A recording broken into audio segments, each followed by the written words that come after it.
There we go. Hey. Let me see. 2. Mic check. Mic check. 2, 1. I can't hear myself in the headphones.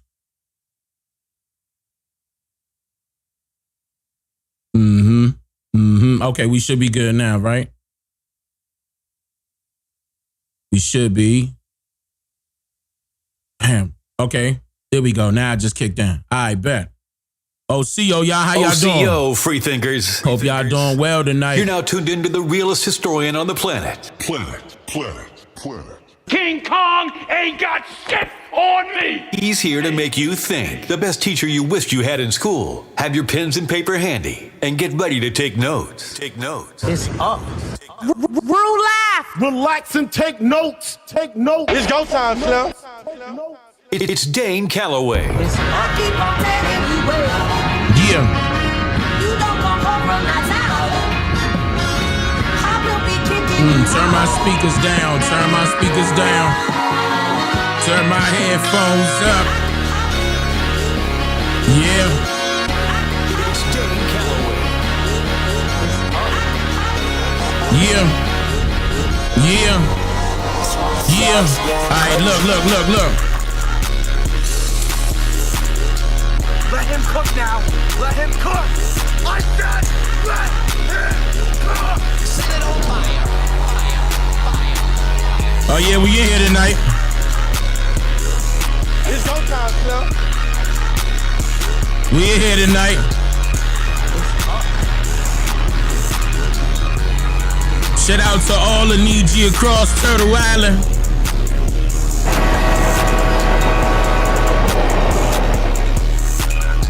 We on that Niji appreciation train going through it like, hey. Set it on fire. Yes.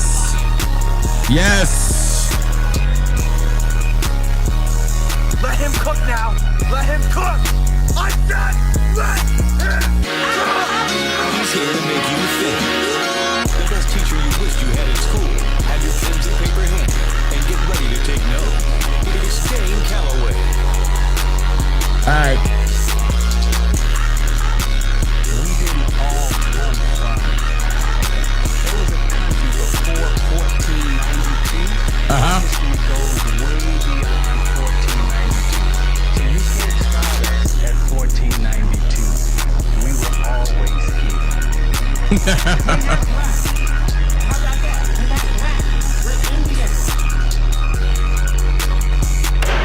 Get out of my sight. Get out of my sight. Get out of my sight. Set it on fire. It's one of them nights. Hey, hold up. Wait a minute, quiet down. Look, listen, y'all. What I really do need y'all to do is tell me something real quick. Hold up. Before we get started, what I sound like? I actually spent 4 hours on fixing the quality of my stream as far as the audio is concerned. Because multiple people are asking me, Dane, can you please put your podcast back up? Could you put your podcast back up? Because I did have it on, I had it syndicated. I had it on other platforms. And I promise you, it's going to be on other platforms. Now my mic, I should sound sexy. Ladies, ladies, what I sound like out there? Now let me stop. What do I sound good? Yeah, I'm good. I see Tennessee in the building. All right. Who else in the building? All right, so we crispy. Hey, that's what I'm talking about. That's what I'm talking about. That's exactly what's needed here. What up, Central? Oh, Centralville, what's good? East St. Louis in the building, what's good? Hey, man, I need my music, though. Hey, I got to play that beat again. I got to play it again. Detroit, Minneapolis, Richmond, VA, what's up, y'all? Oakland, California, what up, Cali? What up, H-Town? Landover, Maryland. What up, Landover? What up, PG County? What up, DC? Y'all know I'm so DC, it's my initials. Richmond, Cali in the building. North Jersey in the building. My glass is fogging up already, y'all. You know it's hot up in here, right? Jacksonville, Florida in the building. Hey. Chi-Town, what up, Chicago? Duval in the building. Little Rock, Arkansas in the building. Hold on, I'm wiping my glasses off. I'm looking. Memphis 10 in the building. Big Cleveland in the building. What up, Cleveland? Cincinnati, Ohio in the building. What's good? Fayetteville, North Carolina. Sacramento. Columbia, South Carolina. Pittsburgh. What up? DMV in the building. What up? Lakewood. What up? Yeah. Oxon Hill in the building. What up, Oxon Hill, Maryland? Hey. San Antonio in the building. Brooklyn in the building. Hey, Duval in the building. Buffalo, New York in the building. I see you, Landover. Hey, look. What I should have did, hey, DC, Maryland, and Virginia, don't get me started. Look, y'all know I would have played some backyard real quick whole time. You know what I'm saying? And really got it. I would have started calling out streets. You feel what I'm saying? Like I'm Genghis up here. I'm talking about shout out to Big G. I'm just saying, I'm just saying. I'm just saying. What up, Dallas? Jacksonville, Mississippi, I see you. Eatonwood River, Georgia in the building. Bridgeport, Connecticut in the building. Miami, Florida in the building. I see you, DC, by way of Atlanta. What up, Atlanta? What up, DC? What up, H-Town? What up, Houston? Look. You from St. Louis? Nah, I'm from DC. But shout out to St. Louis. I see you, St. Louis. You ain't hit heavy. Oh, they go Baltimore. All right, look. Another thing I gotta test. Let me make sure I give y'all a round of applause. That's number one. That's number one. Nah. Are you saying that you're, hold up. Darren Wilson, are you saying that you from St. Louis? What are you saying? Are you saying your name is Dane and you from St. Louis? Is that what you're saying? I done seen it twice already. It's Dane Calloway from Washington, D.C., Southeast Minnesota Avenue. All day that. All right. Okay, so yeah, all right, I'm just making sure, because, you know, I know some other Danes out there, but Dane Calloway from DC. It's in my initials, baby. Shout out to Dallas, what's up? I see Texas checking in. You said shout out to our peoples in prison. Yeah, shout out to the folks that's in prison. That actually shouldn't be in there, though. The ones that shouldn't be in there, though. Gary, Indiana, what's going on? Yeah, everything good. Everything good with me. I hope everything good with you. Osikachu. Absolutely. DC by way of North Carolina. See, all of us moved from DC. We knew better. We was like, it was getting more violent and more violent. We knew better. Arlington, Texas in the building. What up, Pensacola, Florida? What up? I hope y'all doing good this evening. I will be opening up the panel later on. I hope you guys are going to be ready for that, because this topic is kind of heavy. It's trending. I'm like, damn, Trump going ham, ain't he? I see you, 504. What up, Daytona? Yeah, man. Oh, you was born in DC General? Man, look, the hospital I was born in DC not even there no more. I'm going to be telling my age now. Waco, Texas, what's good? Yeah, shout out to the moderators and the administrators. Y'all know, shout out to them snipers. Absolutely. Let them cook. Let them snipers cook. Yes, sir. I'm doing well. Thank you for asking. I appreciate that. Bam in the building. What's up, Alabama? Long Beach, Cali in the building. You was born in DC General too? Yeah, I know a lot of y'all was probably born either Greater Southeast DC General. Yeah, the hospital I was born at, they took away. You know what I'm saying? In DC. I asked my mama. Nah, you ain't late. I'm just getting started. You ain't late. Nah. You good. We in here. I'm late. I ain't even gonna claim that. No, I'm not late. You know what I'm saying? I had to restart my computer. That's what's going on. I had to restart the computer, make sure everything was good before we got started, because I don't want no hiccups. You know what I mean? You from Richmond, VA, you moved to DC, you love it out there, that's very good. Matter of fact, Richmond is my favorite area in Virginia. So that's like, yeah, I mean, you right at home. You right at home.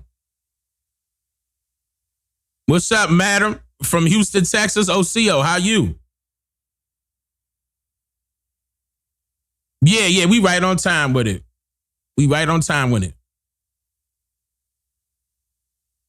It's he on CP time. Nah.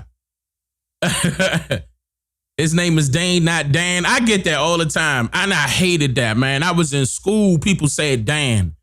And my name is Dane, D-A-N. I'm talking about a 4-letter name, and people still get it wrong. 4 letters, and people still get it wrong. Dan, I don't even look like a Dan. Dan don't even fit me. Dane fits me. You know why? It's unique. You know, it fit my tone. It even fit my beard. Like when I look in the mirror, I be like, damn, Dane. You look like a Dane. All right, let me start. Anyway, look, I'm playing around, messing with y'all. Hold on, let me go to the screen real quick. Y'all getting on my nerves anyway. Hold up. Hold on, let me pull these up. Chief Rad, OCO, brother, you said Osikachu? No, you didn't. You said OCO, Niji K-Win, Principal Chief. OCO, Niji, how you?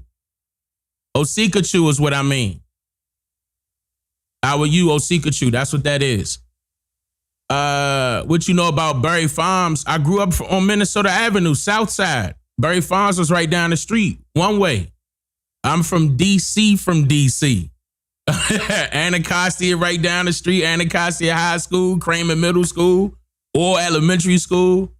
I'm from right there. That's my stomping grounds. That's where I'm from. It ain't nothing to brag about, though. But I'm from there, man. Yeah, right there. But, you know what I'm saying? We was right up the street from the Big Chair. You know what I'm talking about, MOK, BK Liquors, that whole area. Yep, right before you hit Pennsylvania Avenue and you go on the other side of Minnesota. I'm from right there. South Side. Levante, thank you for the super chat. You said shout out to Chicago. Shout out to VA. Big Chief of Hot and Country. Absolutely. Matter of fact, let's shout out the Big Chief real quick. It's up. May he rest well. Harmony been a member for 14 months of the road. You said OCO. I appreciate that, y'all. Free thinkers. Eric, thank you for becoming a member. Blue Dreamer, thank you for the super chat as well. She said, let's go. It's go time, Slim. It's go time, Slim. That's a DC slang, too. Y'all ain't even know that, right? It's go time, Slim. Yeah. Miss Tay, been a member for 3 months of the road. Thank you. Keep going. Absolutely. We ain't stopping. We got a lot more work to do. Jay Young, what's up, brother? Been a member for 30 months of the road. I appreciate that, brother. Keisha been a member. Oh, just became a member. Thank you, Keisha. Thank you for becoming a member. I see the new subscribers. Woo, y'all deep. These new subscribers. Hey, finally, YouTube let my channel be seen. It's about time, bro. Like, it's like I've been on censorship lockdown for like 6-7 years straight. 6-7 years straight.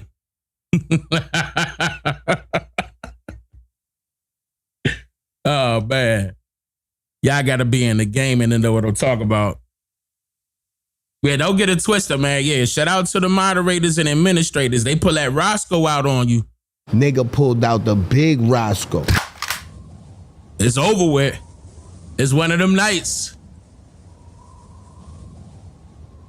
IMG Daily, thank you for the 5 gifted. I appreciate that. Fire.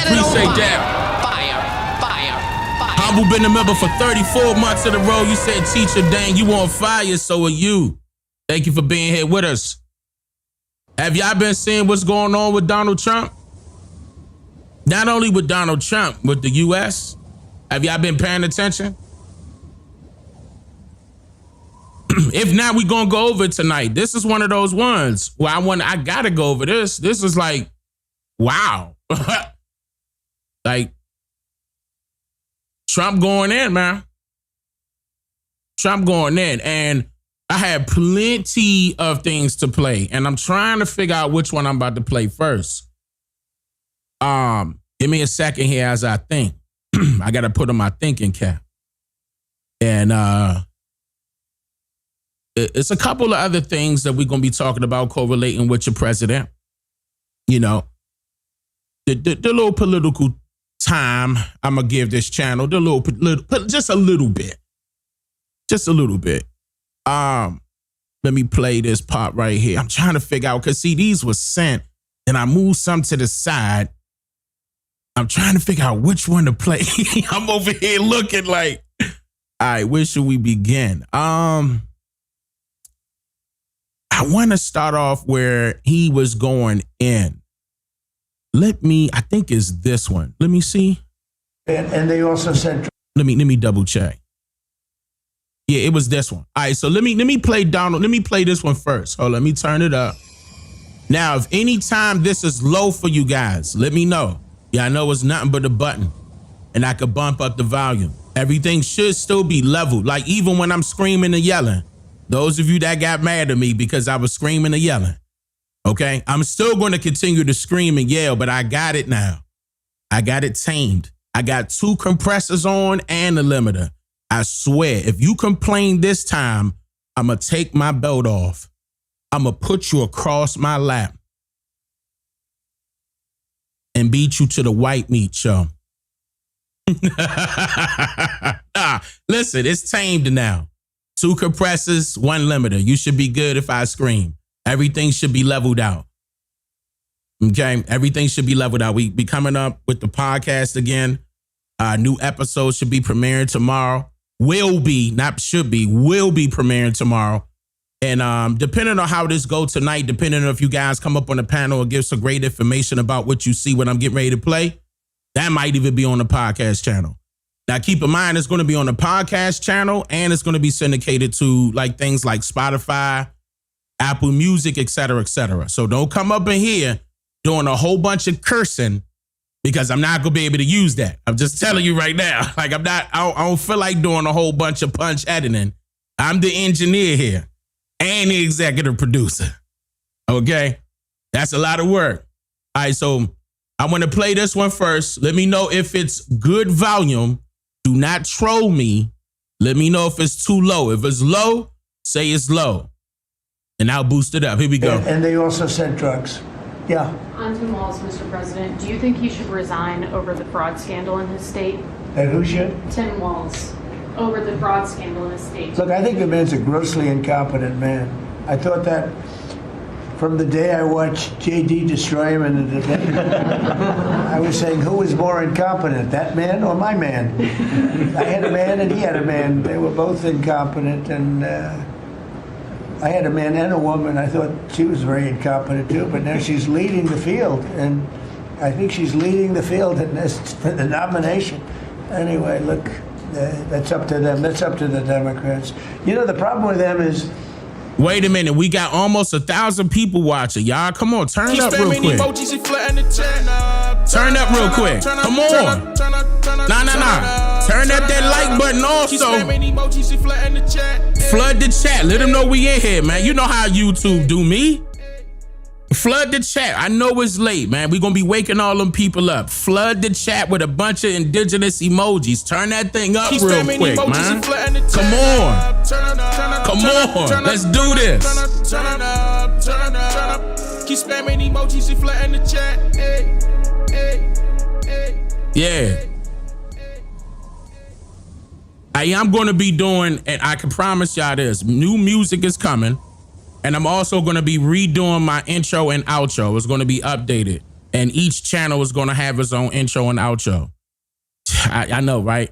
I done gave myself more work. But so what? Shout out to M16, man. We doing our thing. It's going to be some of my beats, some of his beats. I may even holler at Montana if he didn't give up that beat that I heard the other day. Because I may need that beat, Montana. Matter of fact, Montana, I don't want that on my channel. I need that on the album. I'm going to tell you that right now. He not even in the chat. He done missed it. Keep spamming emojis and flooding the chat. Turn up. Yeah. Keep spamming emojis and flooding the chat. Now we working on the album for sure. You know, I know a lot of people was asking for it. I said, all right, I got y'all. We working on that for sure. And it will be mastered and everything else. All right. They have really bad policy. And I'm not going to say what it is because I don't want them to change it necessarily. Because I want to run against it, whether it's not going to be me, it's going to be somebody that's going to probably sitting at this table. Wait a minute, because he want to run against it. Then he said it's not going to be me. What you trying to say, Trump? You know, a president can actually go in there and change the rules and allow themselves to run a third term if they really wanted to. Y'all know this, right? They could change those rules. They can make themselves have an extended stay as the president. Y'all didn't hear that? Hold on, let me go back. Listen to what he said. That's up to them. That's up to the Democrats. You know, the problem with them is they have really bad policy. And I'm not going to say what it is because I don't want them to change it necessarily. Because I want to run against it, whether it's not going to be me, it's going to be somebody that's going to probably... So he had to think about that because he wanted to run against it. Then he had to, you know what I'm saying? See how he had to catch himself? I mean, yeah, he could do it again if he want to. If he want to run for a third term, he can. He could change the rules and regulations, or like somebody said in the chat, he could become a vice president. Somebody said, nope, we had enough. Who's sitting at this table? Could be a couple of people sitting at this table. Could be a couple of people running together sitting at this table, you know? But I want them to win because we've done a great job for this country, and I want that to be carried forward. And, you know, I think we have a tremendous bench, really a tremendous bench. But, no, I think that Waltz is a grossly incompetent man. There's something wrong with him, okay? There's something wrong with him. And when you look at what he's done with Somalia, which is barely a country, you know, they have no anything. They just run around killing each other. There's no structure. And when I see somebody like That's true. Ilhan Omar, who I don't know at all, but I always watch her for years. I've watched her complain about our Constitution, how she's being treated badly. Our Constitution, the United States of America, is a bad place. Hates everybody, hates Jewish people, hates everybody. And I think she's an incompetent person. She's a real terrible person. But when I watch what is happening in Minnesota, the land of 1,000 lakes, or however many lakes they have, they got a lot of lakes, but this beautiful place, and I see these people ripping it off, and now I'm understanding, and you're going to look into that, Scott, I hear they ripped off Somalians, ripped off that state for billions of dollars, billions, every year, billions of dollars, and they contribute nothing. The welfare is like 88%. They contribute nothing. I don't want them in our country, I'll be honest with you, okay? Somebody said, oh, that's not politically correct. I don't care. I don't want them in our country. Their country's no good for a reason.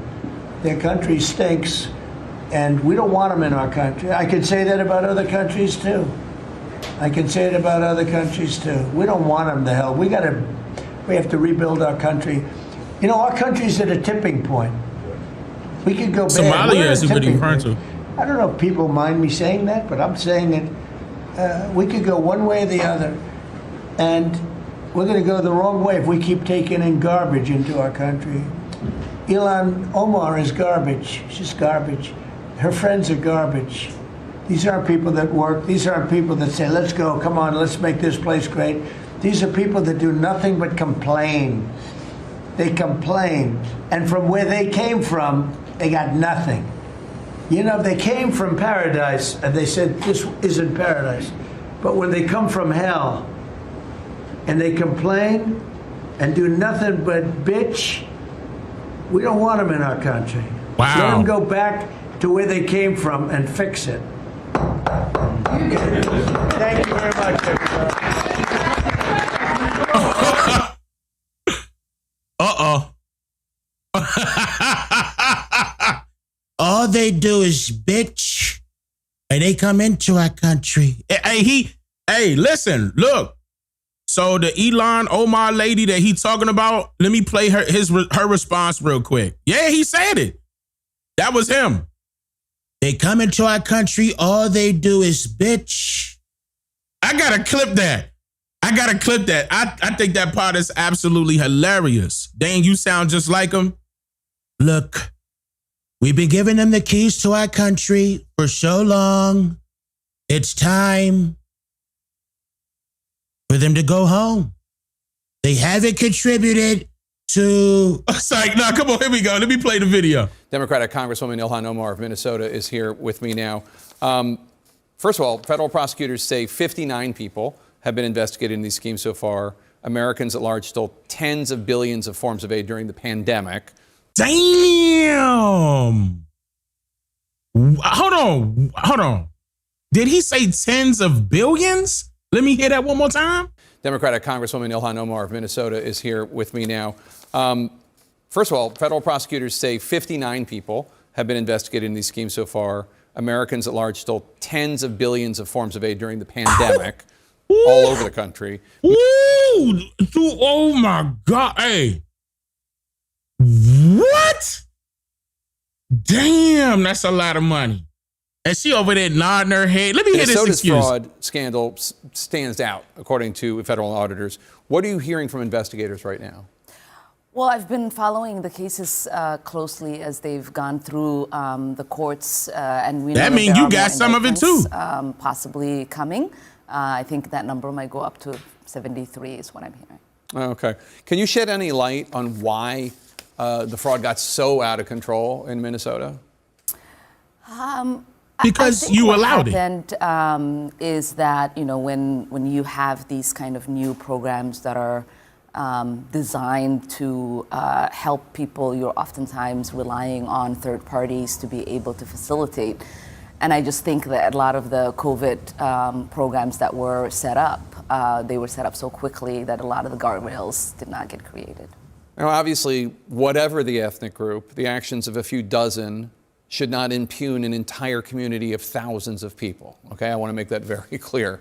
President Trump has used this fraud to make rather, to me, shockingly bigoted comments about Somalis in general, including you, but the entire Somali community in Minnesota. He did it yesterday and he did it again today. Let's run some of that. These Somalians have taken billions of dollars out of our country. They've taken billions and billions of dollars. They have a representative, Ilhan Omar, who they say married her brother. She should be thrown the hell out of our country. And most of those people, they have destroyed... Wait a minute. She married her brother? Is Trump trolling or is that true? Ilhan Omar, who they say married her brother. She should be thrown the hell out of our country. And most of those people... Wait a minute. Wait, hold on. Is this true? No, it's not true. It's true. Oh, Lord. Here y'all go. See, I don't know. I don't know. And of course, a lot of people saying it's true. As far... Oh, man. She married her brother. It's true. Just to get benefits? Chad, come on, y'all. Are y'all serious? No way. Janae, I hope I'm pronouncing it correctly, sister. Thank you for the super chat. I appreciate that. I love my 13% fam. Love Othila and Willie Grandbaby. Oh, yeah, I remember. Okay, so you finally changed your name. I forgot what your name was originally, but I do remember that. Actually, I think it was that. Actually, that was your original name. And welcome back, sister. It's great to have you. I really appreciate that. Thank you for being generous like that. Chat, stop playing. For citizenship, family business, it's all fraud. So that means that she's a part of the fraud that Trump is referring to inside of Minnesota.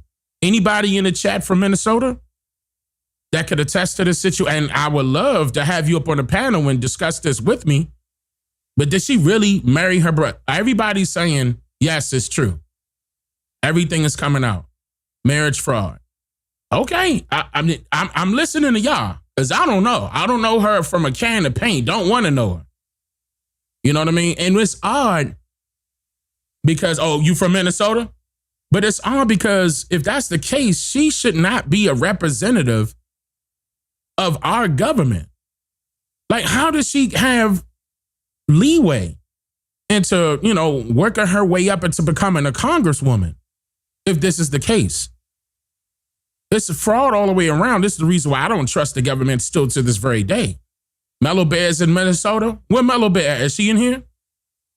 I would love to have her up on the panel. I hope she up tonight. We having a late night stream tonight. Tim Walz allows it. Okay. Because it's a foreign government. Good point. Absolutely. Them Democrats. Very good point. Diaspora wars. All right.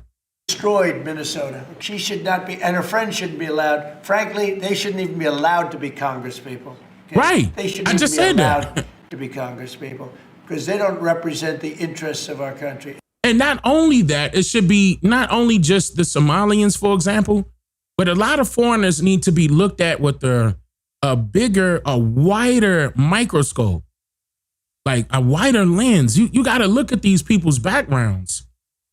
How are they going to have the best interest for Americans when they have dual citizenship? You half and half.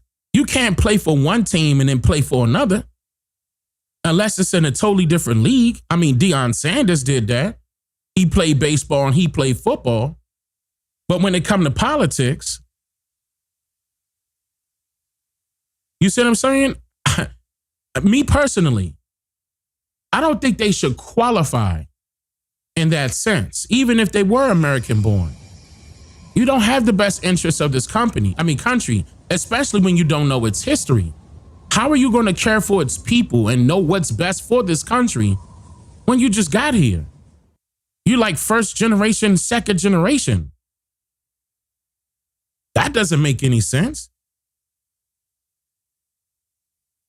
Yeah, I mean, I don't believe they should be qualified for that, just in my opinion. That's a very powerful role to have. A congresswoman? That needs to be, in my opinion, that needs to be adjusted. Wood Blaze, thank you for the super chat. You said plot twist. What if Trump and many of the white people from the 50s and the 60s originally meant Africans and others, but not Negroes back then?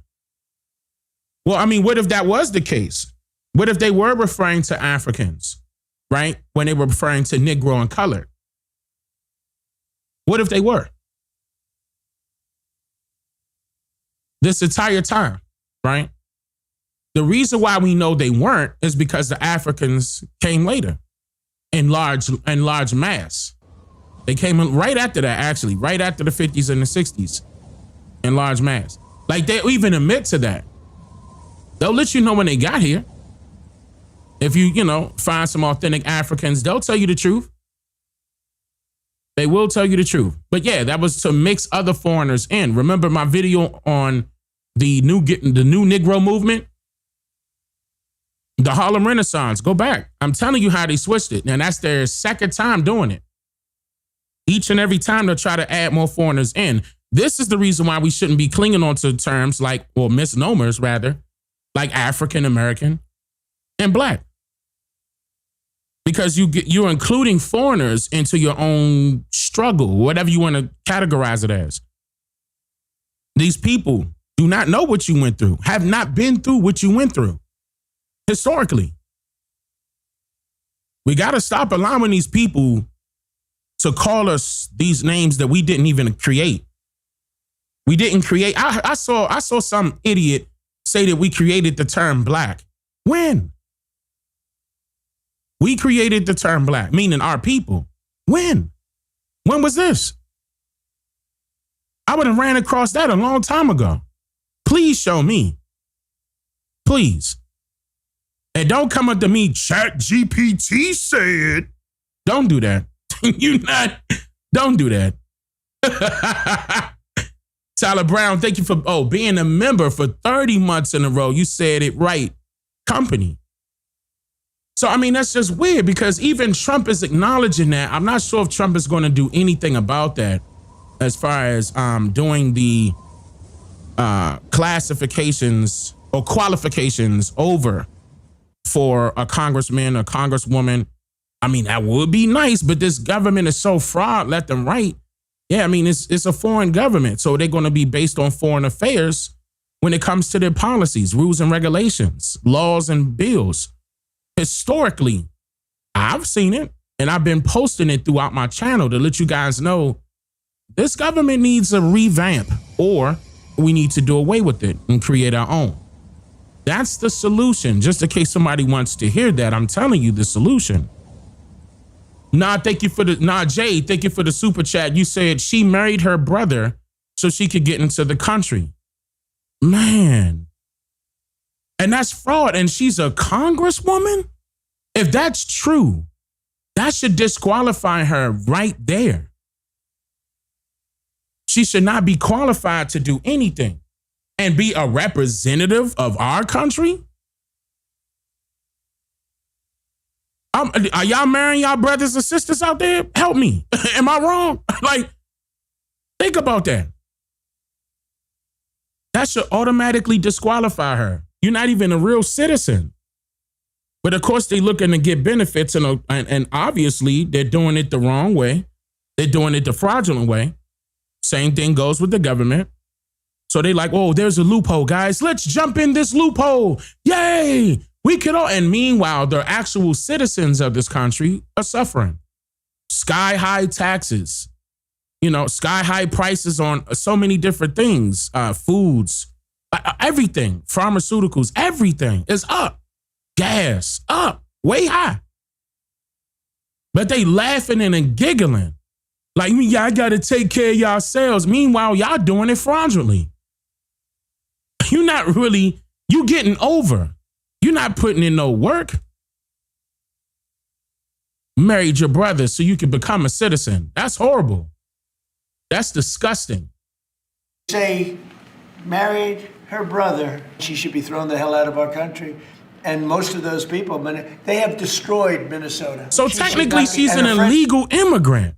The more I hear that, technically, she's an illegal immigrant.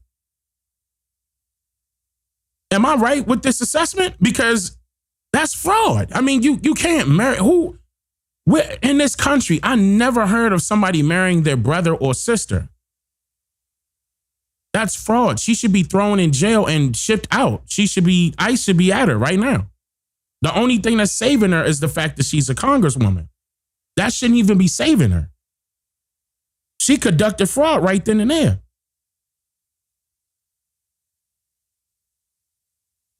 A Magnetic, thank you for the Cash App. I appreciate that. Oh, it's Vanessa. Okay, OCO Vanessa, how are you? Much love, my brother. OCO Vanessa, how are you? Good to see you. Shouldn't be allowed. Frankly, they shouldn't even be allowed to be congresspeople. Right. They shouldn't even be allowed to be congresspeople because they don't represent the interests of our country. It's pretty shocking to hear it, although I don't know how shocked you are at this point anymore. But Somali immigrants, in general, you in particular have been the target of his attacks for a long time. What's your response?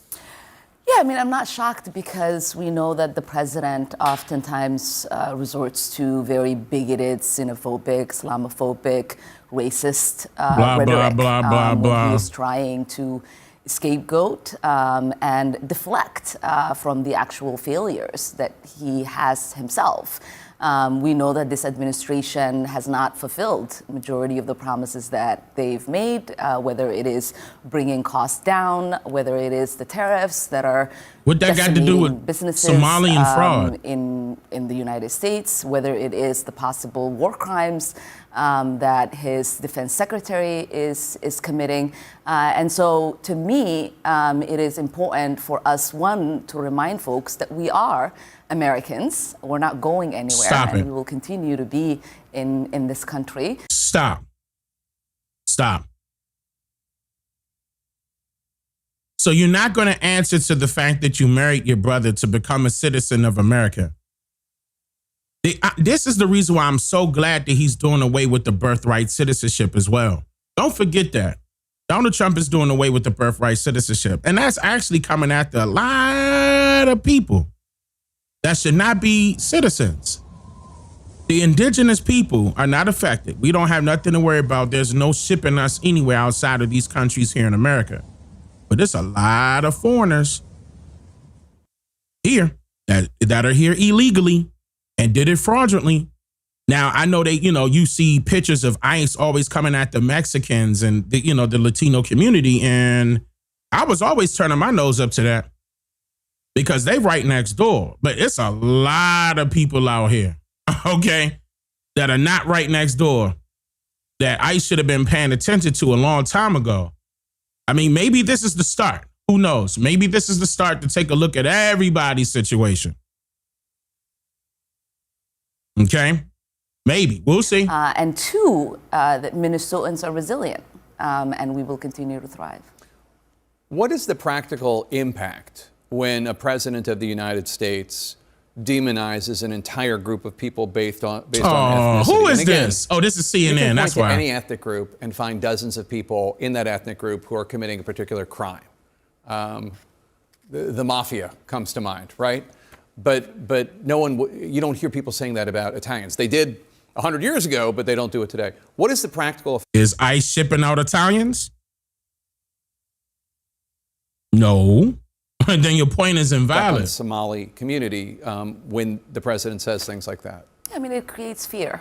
And there is a possible danger that a lot of the people who follow the president have exhibited violence in many cases, especially in my case, whenever he has said something about me that is derogatory or says I'm a threat to the country. I've gotten death threats. There's so many people that have been incarcerated over the years that have been encouraged by the president's words. And so there is fear for Somalis, not just in Minnesota, but across the country, that some of these people might attack and harm them. Ahead of the immigration crackdown in Minnesota, CNN asked the Department of Homeland Security spokesperson Tricia McLaughlin about the remarks from the president. Here's what she had to say. This is not about politics. This is about public safety. We saw what just happened last week with the terrorist attack against us here in our nation's capital, where one of our great heroes, Sarah Beckstrom, was killed. That's what the precipice of this was. What's your response to that? Well, it's certainly not. We know that Somalis, over 90% of them, are citizens of this country. Majority of them having born in the United States, and we know that if you are a criminal, you already have deportation orders, and there is an easy way for them to do that instead of creating this sort of fear where they are having raids. And today we saw them stopping citizens, and people were proving their citizenship by showing their passports. And so we know it has really nothing to do. All it is cracking down on something that you guys were taking advantage of. And with you being the Congresswoman representative of Minnesota, if I'm hearing this correctly, wouldn't you want your, the one that you're looking over as far as as far as the state that you're allegedly a supervisor of, along with your governor, Tim Walz, wouldn't you guys want things to be done correctly? Wouldn't you want the fraud to disappear? Wouldn't you want criminals to be arrested? Wouldn't you want immigrants who are illegally here, to be deported? So you can't be upset about which way the Trump administration is going about, tackling this issue. You should be appalled. You should be thankful that that's happening because, of course, previous administrations didn't put boots on the ground to get something like this done to this extent. Not saying that immigrants were not deported. I'm just saying, letting it be known in the public's eye that it's happening. And it's happening to just more than, Mexicans. That's honestly, in my opinion, great.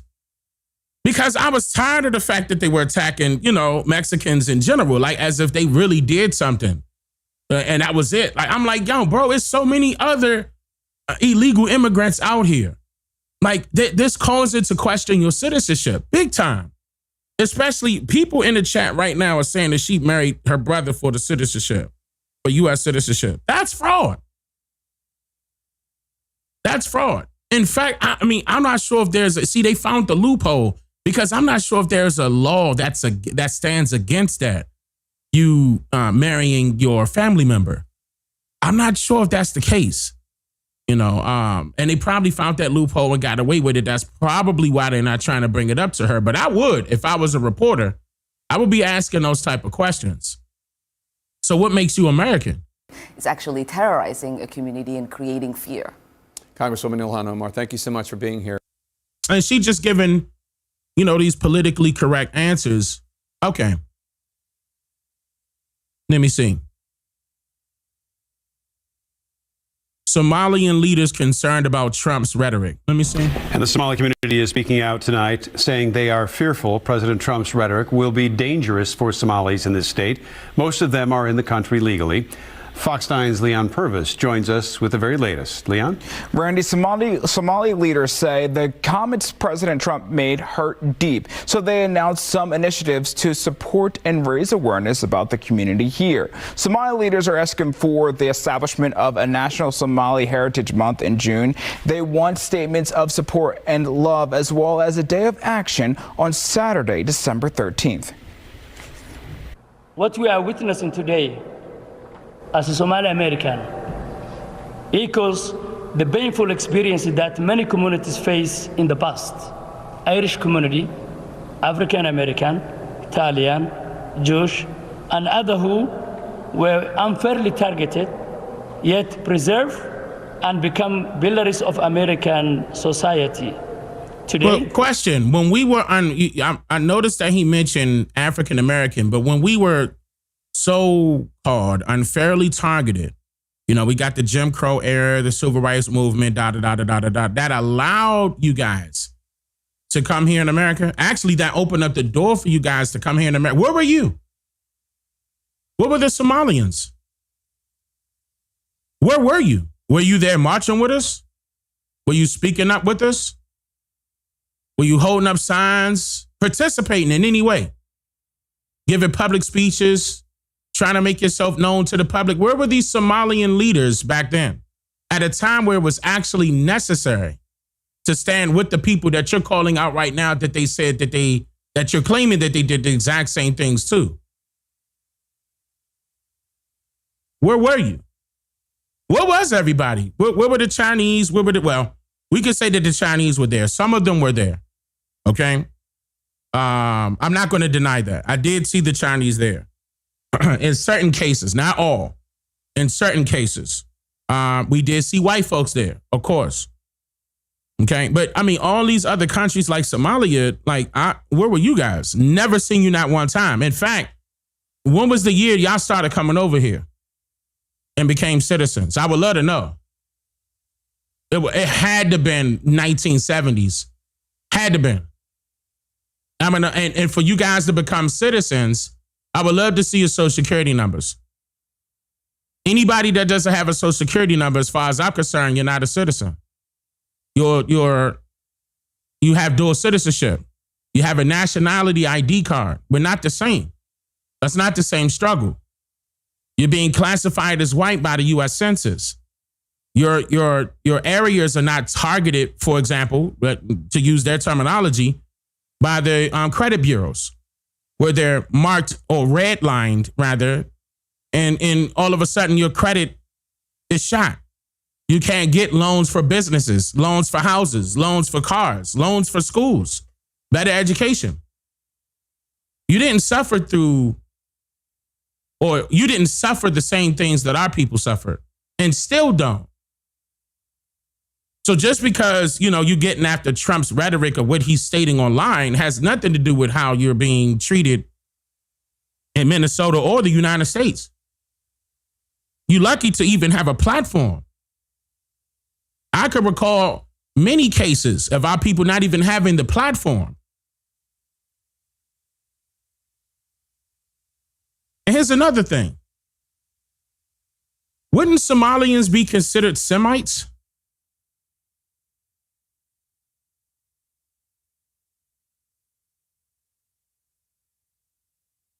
Look, help me with this, chat.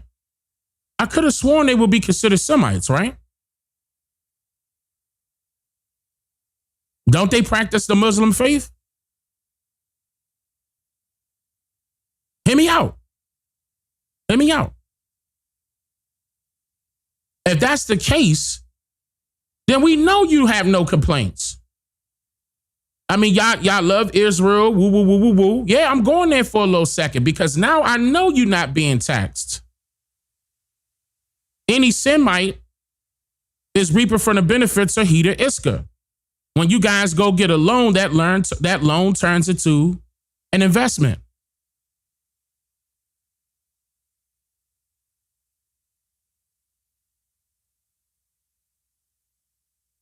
HETERISKA.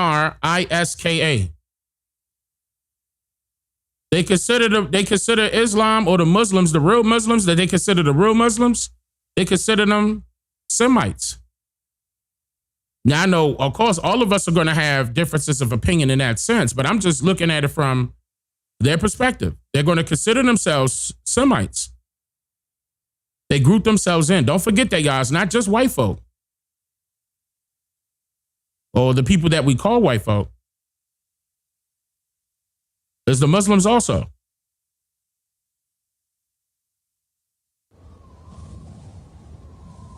And if I'm recalling it correctly, I believe they fall up under that. They fall up under that category. So it's not the same. So to try to group people in, like he just mentioned the Irish and so-called African Americans, it's not the same fight. Not the same thing. Totally different. You guys could go get a business loan right now, no questions asked. And that business loan turns into an investment. You don't have to pay interest on that loan. The interest disappears. Because according to international law, Heater Iska, it's against international law to charge a Jew interest.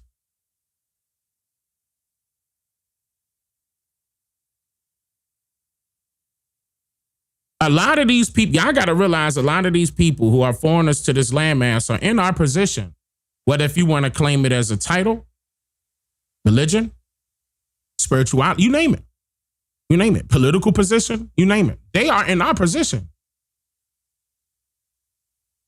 It's time that we kick them out.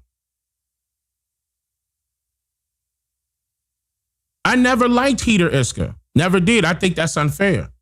That a religious group of people can go to a bank and get a loan and do not have to pay interest on it. Yet they coming out with law after law after law about anti-Semitism, right? They're protected. Just because Trump is mentioning the fraud that's happening in Minnesota, I'm not exactly sure if anything is going to get done in that sense. We'll see, but we'll see. I doubt very seriously it's going to be millions of them being deported. The Somali American community, together with all Minnesotans, stands united with resilience, dignity, and unwavering commitment to our shared values. Last night, we spoke to Somali immigrants at Carmel Mall in Minneapolis. Some of them are encouraging President Trump to visit the Twin Cities. Local leaders agree. I think the president should have a conversation with Somali Americans. I think he should. And we would welcome any opportunity for him to hear from us. If he's a good deal maker, we'll see if that's even something he's interested in. Because I personally believe that, what he's doing is completely unfair to our community. Along with asking for support, the Somali leaders add an attack on the Somali community as an attack on Minnesota as a whole. Live in studio, Leon Purvis. Okay, keep in mind, Trump is giving his opinion about something that he heard from his cabinet about Minnesota. Also, given the fact that Minnesota is being ran by a Democrat, as far as a governor is concerned, Tim Walz, and another immigrant, what's her name again? The Omar lady, right? But it's a lot of fraud that was happening in that state that the federal government found. He had his opinion on that and called out the leaders, basically stating that they're not doing their job. Now, you mean to tell me, and those two leaders, of that state that I just mentioned, Tim Walz and the Omar lady, there's nothing wrong with that. You got to start from the top and work your way down. When it comes to business, a government is a business. A local government is a business as well. So he could get on the politicians who are running for political positions of power in Minnesota. But no, why not get on the people who are already in political positions of power? The governor and the congresswoman. Trump was right for doing that. There's nothing wrong about what he did. Now, y'all trying to twist and turn this narrative as if he's attacking the entire community. He's just saying, wait a minute, he's calling out the fraud. How is she even a congresswoman? I heard you married your brother. If he really wanted to lock you up, he would lock you up. If he really wanted to expose you, he would have exposed you. He's just letting you know, hey, y'all better straighten up and fly right and do your job or else. That was a warning. You lucky you got away with that. Because if I was president, it wouldn't have been a warning. You would have been locked up that same night. That my admins came to me and told me that you married your brother. I would have locked you up that same night and shipped you out of here. That's an embarrassment to our country, not just Minnesota. That was fraud right there. And then on top of the tens of billions of dollars that y'all allow happen in that state on y'all's watch during COVID, at a time where people were forced to stay home and a lot of people lost their jobs. But no, y'all was eating tens of billions of dollars that was supposed to be for aid to those people in need. You're not caring about the American people. You caring about yourself. But yet you want the Minnesota people to get behind you. As if you've been good and oh man, this entire time. Your plate is clean. Your hands are clean. Nah, man. There's some dirty business going on over there. He was right for calling that out. I would have did the same thing. Juan, thank you for being a member for 20 months of the road. You said she married him so he could become a citizen. Yeah, that's obvious. That's obvious. Don, thank you for being a member for 3 months of the road. You said, Dane, this is their political move. This is what gives them power. You know who put them up to this? Absolutely. Man, I was just mentioning that, and that was 7 minutes ago that you put that out there. I was just mentioning that. But yeah, Netanyahu was trying to put them in positions of power. You know I'm not afraid to tell the truth. It's just the fact that I'm upset because every time I tell the truth, YouTube will shake up the stream. Especially when I go too far, and I'm doing quotes right now. If I go too far, they got a problem with it. That's crazy. They don't even do that to Candace Owens. They let her fly out the mouth. Then everybody said, well, Candace Owens threatening this. They threatening to get rid of her. Man, I wish I could talk like that without having my shit shake up. I could easily talk like that. And then there's some silly people out there that are our people that out there, man, pray for Israel. We need Netanyahu. Stupid. You don't even know who the enemy is. Yeah, I understand that you can consider people all one race, right? I understand that. But you got to understand that everybody thinks individually. They're not going to be on the same page as you. They're not going to agree with everything that you say. Just like with me, people are not going to agree with everything that I say. I'm not going to get mad and shout and pout about that. I'm gonna be passionate, but I'm not going to cry over spilled milk when I could easily pour another glass. It's not about what you may believe. It's about what you know. And again, to go back to what Trump was saying, all he was doing was airing out what he knew. He gave you a warning. You lucky. Now, Jay, thank you for the super chat. You said she fled her country with her father and mother because her father was running a corrupt government. The people overthrew it. She is trying the same here. Interesting. Interesting. And again, people like Netanyahu are putting these people in position of power. And again, Charlie Kirk did call this out. You know, of course, it was a little at the tail end of his life, but he did call that out because he was on their side at first until he saw the fraud for himself firsthand. And he said, wait, he know too much. Take him out. Now his wife is in charge of TPUSA.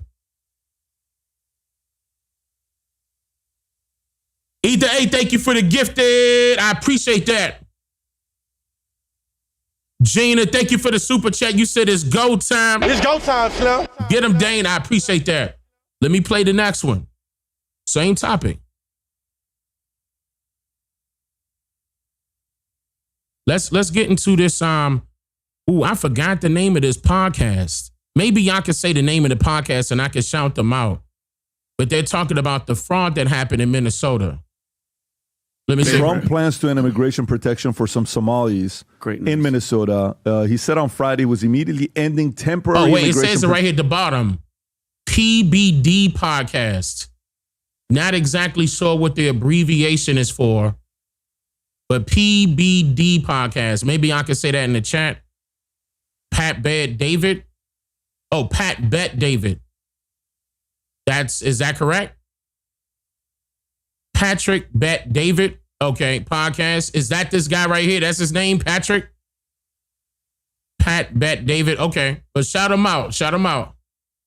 Let me hear what they got to say. For a group of Somalis living in Minnesota, the latest group the president has targeted in his mass deportation push. This is Wall Street Journal. Trump said on Friday night post on Truth Social that he would be stripping what is known.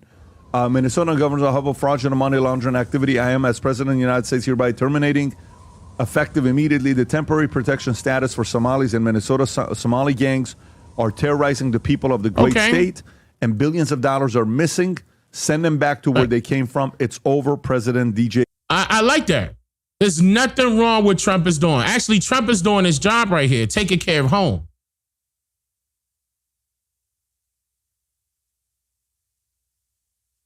We all saw that Joe Biden was trying to take care of Ukraine and all the rest. All of them are still doing the same thing, to be honest with you. But, yeah, take care of home. Drop some of these prices down, too. But this is a good step. I mean, to me personally, that's very good. It needs to happen. Minnesota Attorney General Why are they even protected anyway? Said in a post on X on Friday, he said is exploring his options to respond. Donald Trump cannot terminate TPS for just one state or on a bigoted whim. Minnesota Governor Tim Walz, a Democrat, said on a post, it's not surprising that the president has chosen to broadly target an entire community. This is what happens when this is what he does to change the subject. So, Vinny, when you hear this story, I mean, I got a couple other things I'm going to get to as well. But just with this, how do you process this story? I don't know if you guys have noticed, I was going to say Somalia, Minnesota Little Same Somalia, thing. what they want to call, whatever they want to call it. Little Mogadishu. Little Mogadishu has been on the news. And if you notice, Pat, Tim Walz, Tampon Tim and Ilhan Omar, kind of quiet last week. Kind of quiet. We talked about all the fraud. It's allegedly been carried out by members of the Somali community. Okay. Hundreds of millions of dollars were stolen. This is the story we did last week. Sent back to Somalia. And guess what? It ended up in the hands of Al-Shabaab, a terrorist organization. That's why they're all crickets, okay? One source even said bigger. He said that the biggest funder of Al-Shabaab is the Minnesota Congresswoman? taxpayer. Okay, and this week, the taxpayers, 77th person in Minnesota was arrested in a $250 million fraud case against most of them are Somali immigrants. Trump, like you said, has ended the deportation status. And now recently, I think it was Friday, Rob, a Somalian officer in Minnesota, Pat, told the Somali community, and I'm quoting him, as Somalian police officers, we work for you. And that is why we are Did you different see that video? from foreigners and white officers. Pat, can we play this? Go for it. No way. haddaan askarnahay Soomaaliyeed ininkaan idin shaqaynaa habeenii maalinba ininkaan idin taagannahay Day and night we stand for you and serve you. Horta sidaa ogtihiinba waddankan anagoo qaxootiyan imaanay We came to this country as refugees. That's very important because when they come to this country, let me play that part right there. Horta sidaa ogtihiinba waddankan We came to this country as refugees. That's very important. So they were coming over here seeking asylum. In other words, they were running from their original country. That means something was wrong in their third world country. Remember, the terminology that they used was third world. So their job is to, like somebody said earlier, to make this landmass very similar to theirs. Remember the Shinra law they trying to put out too to make those all of our women in America wear those hijabs or hijabs. They're trying to make that law. Like even the governor of New York is trying to get that done as well. I'm like, wait a minute, y'all going a little too far with this BS. That you can keep your religious practice over there, you know what I mean? Your religious beliefs over there, but where y'all came from. Don't bring that bull crap over here. We don't agree with that. I would love to see our women's faces and bodies, because they got to cover up their whole body. No, as hot as our women get, our women be getting hot quick. Ladies, am I lying? Y'all be wanting to take stuff off. And go ahead, take it off. Because, No, because it be hot outside, right? I know it's cold right now, but because but listen, the reason why is because the body be bodying. And then on top of that, I'm not trying to, I need to see what she look like. Like, how am I going to talk to her and I can't even see her? Look at her face, Dane. Okay, that's cool. And I'm going to look at her mind, but let me just see what everything else look like. Let me see what I'm getting myself into. You know what I'm saying? She take all her wraps off like she a mummy, and then all of a sudden that thing smell like, So let me keep it pushing. Refugees. Askar Soomaaliya. There were no Somalian police officers. And I'm saying that she smelled like that because she got all them goddamn wraps on. You know what I'm saying? It's hot outside. I know that thing ain't smelling. You know what I'm saying? Just think about that. Like y'all doing your own women wrong. Got them wrapped up like that. Man, it be hot outside and they still got to be wrapped up. Bro, everything got to breathe. Everything. And you letting them. Okay. It means we're working for our own people. We understand the culture. We understand the language. We understand the way of life. That's why we are different from foreigners or white officers. They are different from foreigners. Wait. It means we are working for our own people, Somalians.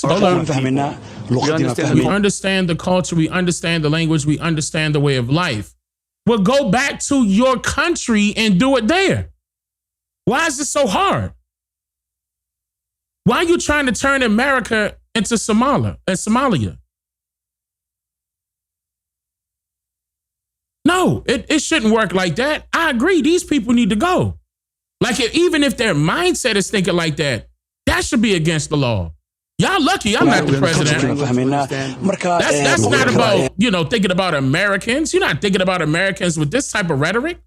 You're thinking about your own people, which is fine. It's okay to be prejudiced, but you could be doing that shit in your own country. What was the point of you coming over here? And now you want to change shit over here. Nah, stay over there. That's why we are different from foreigners or white officers. We're different from foreigners and white officers. We help bridge the gap. Marka inshallah, So thank you. Waa mahadsantiin again. Ogaada askari kasta oo Soomaaliya dalka iyo dabadaba inuu ku shaqeeyaa habeenkii marka hurdaan iyo marka mataqaanaa achievetaanba ininka inay taaganahay oo So, mind you, I don't know if you guys know this or not, police are supposed to serve everyone equally. Okay, the moment you pledge loyalty to a certain group, you're not upholding the law. The badge means nothing at that point, okay? Your loyalty, again, is the law. And, like I mentioned, and he is Ilhan Omar, you guys notice she's the biggest mouth, the biggest crap talking, Trump this, fascist, Hitler, Nazi. She's been quiet, but last week, this is her. Oh, she emerged last week when they were talking about Epstein, and look what she called the Republican Party. Tom Emmer has been a huge part of what I call the pedophile protection party. They've done every single thing possible to make sure that these files on Epstein were not going to be released. If you think about it, is that pretty ironic? She called the Republican Party the pedophile protection party, but she praised to a prophet that was the most prolific pedophile. Aisha, 6 years old, and what married her at Woo! Very good point. Muhammad is, oh my goodness, Muhammad. Sure do. They definitely be marrying them young girls. That is very true. Very good point. I don't know who this guy's name is. That is a very good point. They do. All the way back to 5-year-olds and 6-year-olds. That is in their own writing. That is very true. That is a part of their culture. He's speaking facts. At 9. So let's be honest. Then she's in the pedophile worship party. And again, allegedly, she married her brother for citizenship for him. So it's so rich to hear her talking that nonsense about an entire party. Meanwhile, she's praying to this guy. And I think, Pat, there's so much bad happening in freaking Minnesota, and I'm so happy that Trump is making these moves because enough is enough. How much more they're going to be milking off the taxpayer, hating the freaking country, having police officers that are like, hey, I'm all about Somalis and talking crap about white officers and other officers. No, that's what we were talking about, slowly coming in, doing their thing, multiplying, hating the country, and this is what we get. Tom. You know, what really was I found very galling on this was Police Chief, I think it's Brian O'Hara. Yep, Brian O'Hara. So he says, hey, we solved this crime. We arrested some people. Quote, they were part of a group of Somali youth who have been involved in a number of violent crimes in our city. That's all he said. Mm-hmm. But immediately they all went hard to the hoop. And they said, outrage from community leaders. I can't believe you're saying this. You're stereotyping us. Wait a minute.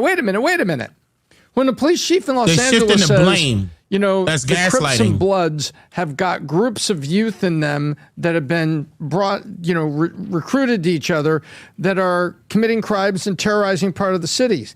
They're not stereotyping all African Americans. They're talking about this group. And he took such heat, he came back and actually took it back. I take full responsibility of my poor choice of words. My intent was to provide context and the pain I have caused. Now you're confessing that just saying to the people, hey, there's a group of Somali youth, not all of them, a group of Somali youth that are doing some really bad things, and we have to go out there and restore law and order. But see, they've been doing this historically, even in the past, even with yellow journalism, they did this in newspapers as well. They'll come up with a sob story, come up with any type of story, throw it in the newspapers, publish it to get more people on board with them. Democrat and Republican now. This has been happening for years. It's just that now we have cell phones and the internet and social media. But it's the exact same thing. History is repeating itself. We got to stop that. But history is repeating itself. Unfortunately, but yeah, they shouldn't have this type of power coming into this country, and they just got here. Yeah, some of that stuff got to be removed. Now, see, that goes back to these anti-Semitism laws. On top of that, y'all want to protect one group. They like, nah, but it's about us too. We protect it too. That's why they saying he can't take TPS away because they're a protected group. Whole time. This is interesting. When you don't have assimilation, very interesting, right? Exactly. You have a group that wants to maintain. This is the difference between invasion and assimilation. There, I said it. Bingo. Ooh, Tom went there. Adam. So, two things. I have no problem with police officers looking like the community that they serve and protect. So if you're Mexican, you're Mexican in the Mexican community. Good. If you're black, fine. In an African American I said community, the in same Compton, thing. wherever it may be, Right. Jews in Brooklyn, whatever it may be, you should serve and protect your community. It builds trust. You can communicate. There's respect level there. I'm an advocate for that. The However, challenge that we're going to have with these types of communities is really the biggest question that I think we're going to deal with from a socioeconomic standpoint, and that is this. Is Islamism compatible with Western American values? Oh, that's the good question. Good question. Very good question. But they go hand in hand. Like if you look this up, guys, and I'm gonna bring this back up. If you look this up to see who are the Semites, I'm not saying that you guys are wrong. I'm telling you what they're trying to put out there. Okay, as far as who Semites are, they include Muslims into the conversation. You guys need to look at that. This is interesting. This is like making a lot of fraud blow up in front of everybody's faces. A lot of fraud. Man, I'm actually glad that this is happening. This is the spark of change. I mean, it's not about getting on board with Trump. It's about actually knowing what's right from what's wrong. Okay? Looking at it in plain black and white. Maybe I shouldn't use that because that could be twisted as a racial thing, and it's not. This is not about that. It's about what's right and what's wrong. You know, it's okay if you're coming over here and actually doing the right thing, not committing any fraud. It's okay. But when you're committing fraud and you're being called out on it, you should be held responsible. Is it Trump taking away TPS from Haiti immigrants? That's a very good question. I'm not sure. I'm not sure about that. Don Evans, thank you for the super chat. You said they are trying to blind our ladies in with, blend. You probably say blend. You wanted to say blend? They're trying to blend our ladies in with them. Don't go for it, ladies. Our ladies ain't going for that. What? Our ladies are not about to, if anything, the only time our ladies will tie their hair down like that is if they got out the shower or just got out the shower, about to go lay down, or just walking around the house naked. That's it. They are not about to be fully clothed like that, wrapped up like a mummy. They're not going to do that. There's no way. Our women are not doing that. They just not having that. You know what type of argument you going to have with your girlfriend? Baby, it's the law. You got to put this on. I'm not putting shit on. We going to break up if you're going. It's going to be a lot of unhappy homes. And I'm not talking about individuals. I have Muslim friends. I have Jewish friends. I have Mexican friends. I have Japanese friends. I have Japanese. As long as you assimilate to American culture, we good. I agree. But if you try to keep your own culture, right? Sharia law type stuff. Yeah, the Sharia law. Okay, now that's what I'm saying. Thank you. Please talk about this. In American cities, that's where you lose. And did you know? That's what I'm saying. The Sharia. Okay, again, we was just talking about this. The Sharia law, and what I say earlier, I must have mispronounced it, but that law is the fact that you're trying to make our ladies wrap up all the way, wrap their bodies up. That cannot happen. That should not be law. Not at all. And they're trying to do it on a local basis first before it hits federal. I doubt it goes that far. But the way this country is, man, I know a lot of y'all thinking that Trump got power, but he's up against a different type of animal because it's not just him. I know some of y'all think that Trump is fighting for us. And to be honest with you, again, he needs an army of people in order for that to happen. Not just his cabinet. Not just his Secret Service and his security. He up against a lot of people that are immigrants, that are running this foreign government by remote control. He can't do it on his own. Unfortunately, he just can't. That's realistic, though. It would have to take us as a people to step up and take back this country and run it the way we want to run it. That's the solution. That is the solution. Self University, been a member for 18 months in a row. Thank you for being a member for 18 months in a row. Hold on, you said, Why is it abbreviated? Okay, you said salute. Dane definitely make me think. Absolutely. I appreciate that. Renee, thank you for becoming a member. And now Jay, thank you for the super chat again. You said research cowardly priven strategy. This is what's happening in our country. Oh, Cloward Piven strategy. This is what's happening in our country. You know my nosy ass will look at it. Hey, Levante and Blue, write that down for me, please. Because I would look at that. I would know by tomorrow everything about it. It's not, Pat, I looked it up. It's not, Sharia law to being implemented here. It's not illegal. So the fastest growing community of Muslim community in America, do you know what city it is? It's in Houston, Texas, ironically. Yeah. So we get preoccupied with Dearborn. We talk about it's happening. Minneapolis. It's happening in the We got a cities. problem. Governor Abbott, I believe, outlawed Sharia law in Texas. Rob, you can fact check that, please. Yeah. Now he what did. eventually will happen is each state. The Abbott don't play. The one that's in the wheelchair, he's our governor here. Abbott don't play. Once he heard the word of people trying to make that law, actually Abbott did a bunch of stuff. I'm gonna go into that probably tomorrow. I'm gonna pull that up. Remember, Blue, we was hold up, I got it right here, Blue. Wait a minute, let me paste it. Hold on, I got you. Yeah, because you know my nosy ass. Oh, I can't copy and paste. Wait. I can't copy and paste with this notification bar.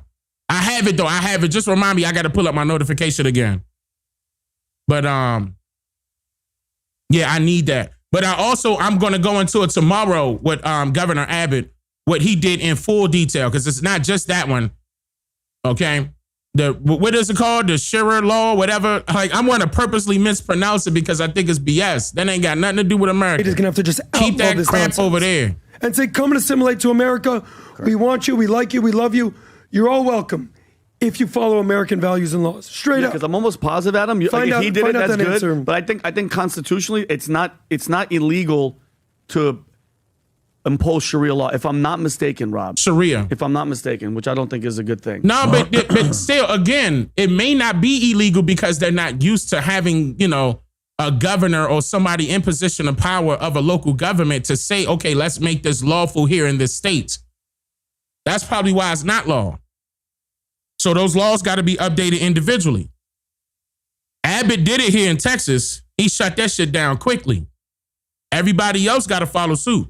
Tim Walz. I bet he won't have the balls to do it. In New York, y'all got that brand. He did it. He's trying to do it there in New York too. Y'all got to be mindful.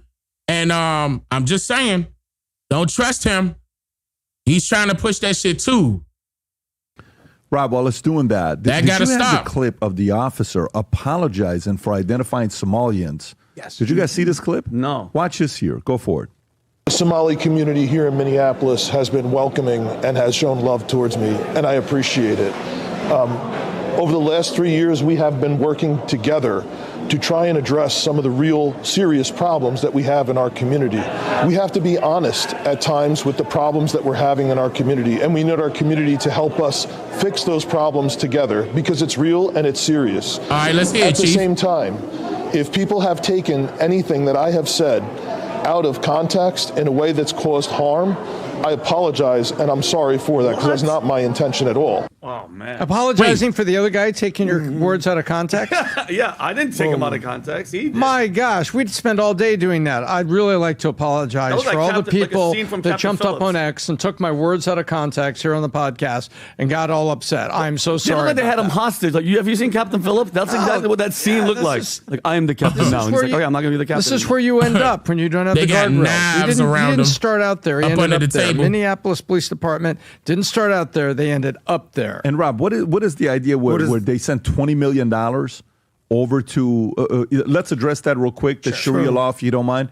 So the Greg Abbott outlaws Sharia law in Texas. Yes, Abbott has signed legislation, made statements saying that what he refers to as Sharia law in Texas, but the legal scope of meaning, what he calls that is narrower and more complex than a blanket outlawing of religious practice. So it's not going to be as easy as, one thing for him to be able to ban it. But Adam, were you going to say something on this? I was going to make a different point, but go ahead, sir. Rob, that other clip, you had a clip there. Is this the one that's saying they're funding? Yes. Go for it. Watch this. Your Minnesota taxpayers funding terror group. Al-Shabaab thing? Go ahead. Yes. Is the biggest funder of Al-Shabaab, the Al-Qaeda-linked terror group in Somalia, actually the Minnesota taxpayer? A federal investigator says yes. An alarming claim first reported by City Journal, which spoke with multiple former federal agents. The U.S. Attorney's Office has charged dozens of defendants across multiple schemes, including housing aid fraud, pandemic child nutrition fraud, and false billing for autism therapy. In total, prosecutors say these schemes have cost Minnesota taxpayers billions of dollars. They should sue. They should sue. They should sue. Y'all should, Minnesota. Y'all should sue Minnesota. Y'all should take them to the Supreme Court. Because if they found this, then, y'all, hey, I ain't gonna lie. This one time I wish I was in Minnesota. I will lead the charge. If I lived in Minnesota, I will lead the charge. Y'all gotta step up and go straight to the Supreme Court and sue that local government. Get every bit of that money back. Did they say billion with a B? Let me hear that one more time. That sound like billion to Minnesota me. taxpayer? A federal investigator says yes. An alarming claim first reported by City Journal, which spoke with multiple former federal agents. The U.S. Attorney's Office has charged dozens of defendants across multiple schemes, including housing aid fraud, pandemic child nutrition fraud, and false billing for autism therapy. In total, prosecutors say these schemes have cost Minnesota taxpayers billions of dollars. Billions with a B. Minnesota, y'all gotta sue them. Hit them where it hurt because they're trying to take the money and send it back to their country, right? Hit them where it hurt. Especially, y'all gonna end up turning probably into a Republican state. Like if y'all really pay attention to this, I mean, this is crazy that they let that get away. That's crazy. If I were y'all, I would sue each and every political representative of your local state. I'm talking about from that congresswoman on down. Y'all should get the attorney generals. Y'all should put them on fire. I'm talking about set them on fire. Set them on fire, bruh. Not in the literal sense. Hold on, man. We're not promoting violence. I'm not. Hold on. I'm not talking about in the literal sense. Now, if you do that, don't put my name on it because I don't want you. Dane told me to do. No, Dane did not tell you to do that. Okay, we speaking metaphorically here. I'm talking about.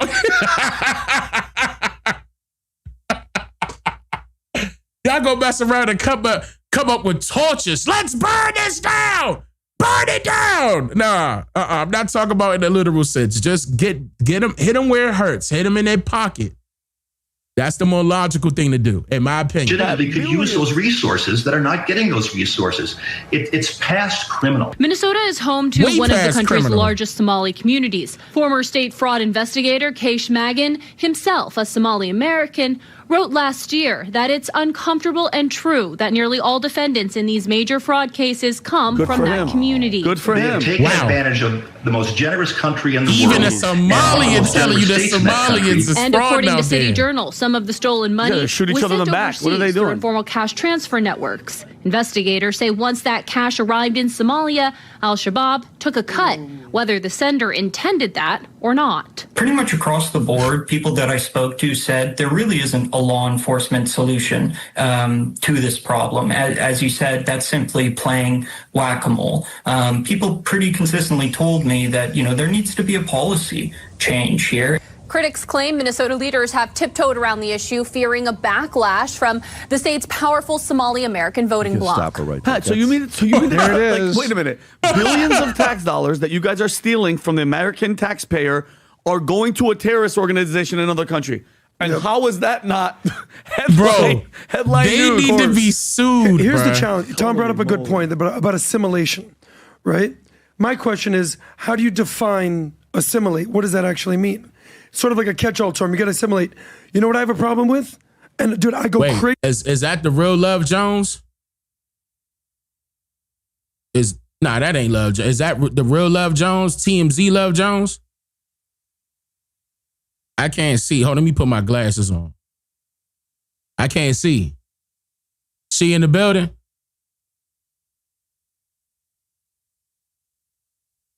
But right, I sued them and had them pay 3 times the taxes mandatory. I agree with that. Yeah, they were doing it with $1 billion. It has to, y'all got to fight back. Feds is on the way to Minnesota, I'm pretty sure, but the people got to get that money back. Yeah, it's me. O.C.O. Love Jones, how are you? I actually need to call you because I got an idea. And I'm talking about a nice idea. I don't want to display it live on the internet. Not yet, because they're going to see it live on the internet. Listen to them. But anyway, I'm just saying, I came up with this idea earlier. Call me after the stream. I got an idea. It's going to be beautiful. Easy on these people. In Miami, born and raised, Cubans, Haitians, Jamaicans, Venezuelans, who have been here for 10, 20, 30 years, no inglés. No inglés. And you know, I drive Uber. They're all Uber drivers. They say, ¿de dónde eres? Cuba. ¿Cuántos años vive en Miami? 10 años. 10 años. ¿Hablas inglés? No. You've been living in Miami 10 years. You got no English, bro? Zero? No, señor, no. I said, but okay, to me that's horrible. I went to, we have a McDonald's right here. The lady had the worst hospitality ever and spoke no English.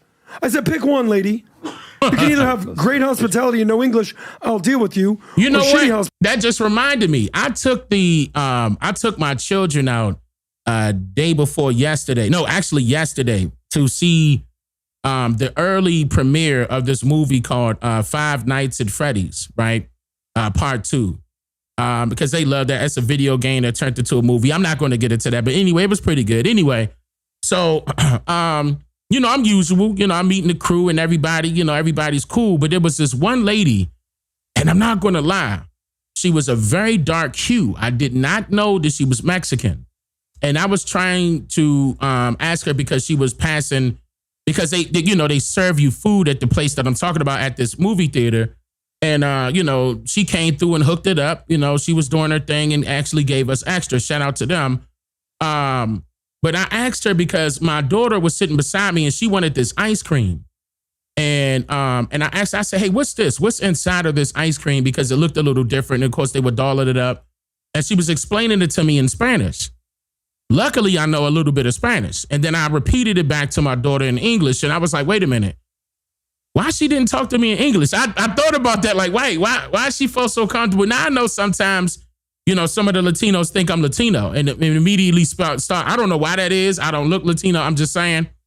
But, luckily I know a little bit, and I can understand what she was telling me, what was in it. And I was like, wow, wait a minute. Why does she feel so comfortable with just speaking Spanish outright? She got that job and I know she had to speak English in order to get that job. And I thought about that. Like, I wonder what that's about. Y'all said, Dane, stop that. I just know, you know what I'm saying? Because, I know a little bit, I know a little bit. I'm not trying to say I'm fluent, but I can be fluent and I will be fluent here in a second. I'm going to be fluent in that. Yeah, they Dani. They don't even say Dane, it's Dani. Even Hindus, they Dani. They never say Dane, it's Dani. Senor Dani. But anyway, so I was like, I bet, I spoke a little bit back and I'm like, wait a minute. I just noticed we did not speak English. And you work there, this is a, okay, all right, whatever. This is an English establishment. And I was like, wait a minute, why? I'm pretty sure you've been out here for a while. What y'all think? Why? I wonder why she did that. And I'm pretty sure she been here for a minute. She got to know English. She got to know English. And I'm like, why did she just choose to use Spanish right there? Senor Dane, y'all better stop that, Senor Calloway. Relax. She was beautiful, though. She had dark skin. She was beautiful. You know what I'm saying? I was like, okay.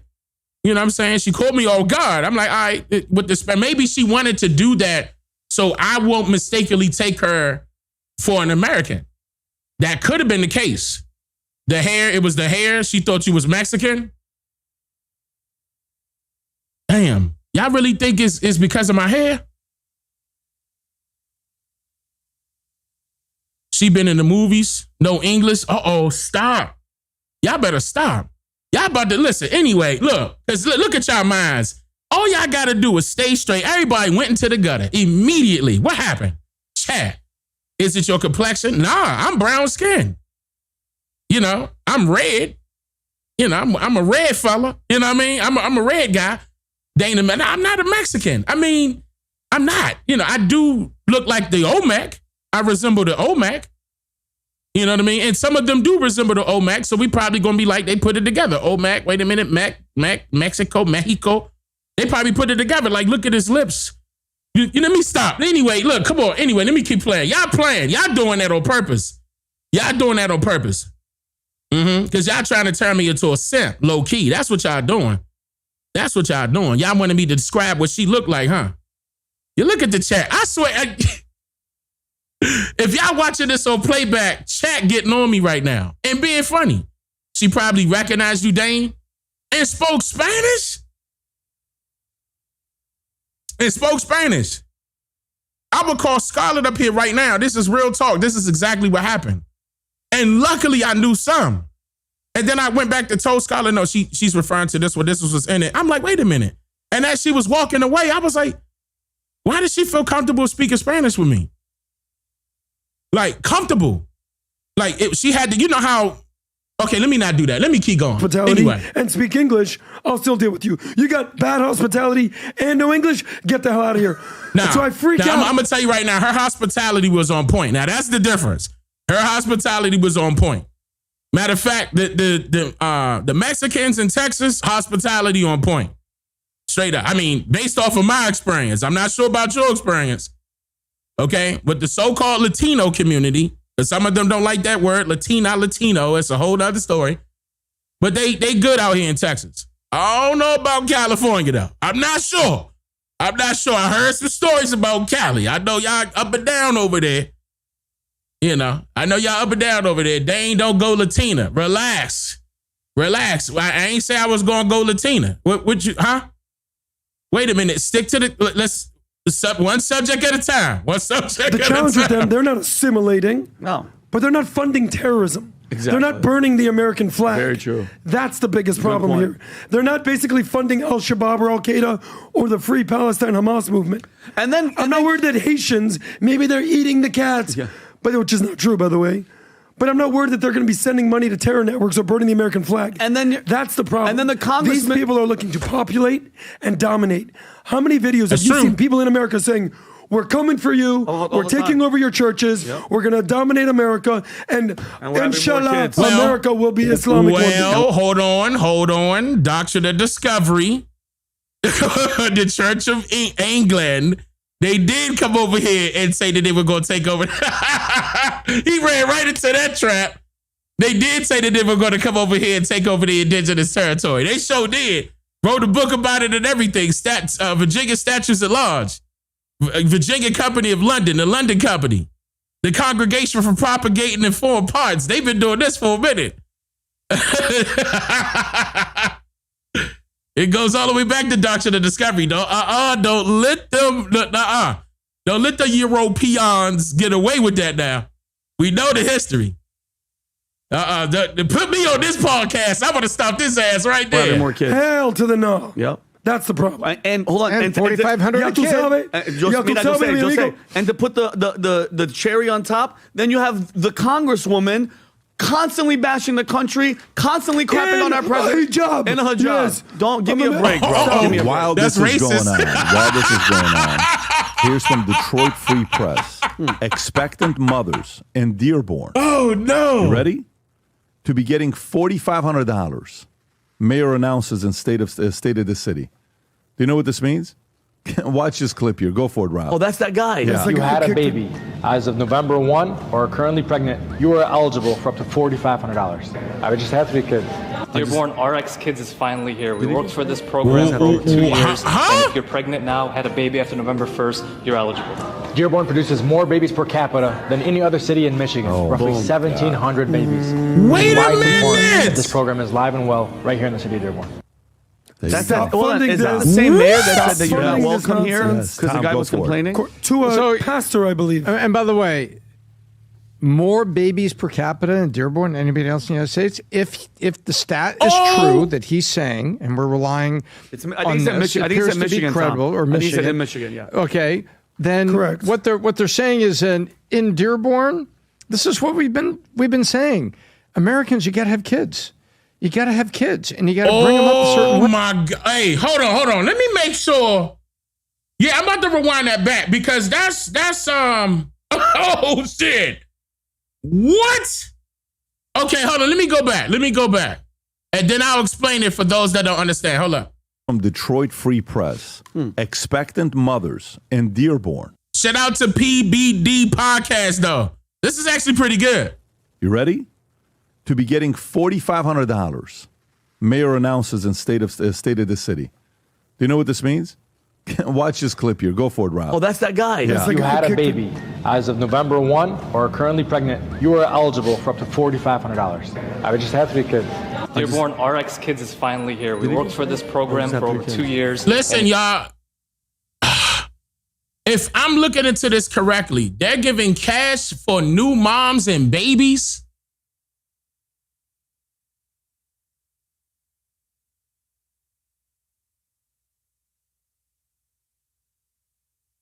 $4,500 monthly to run tests.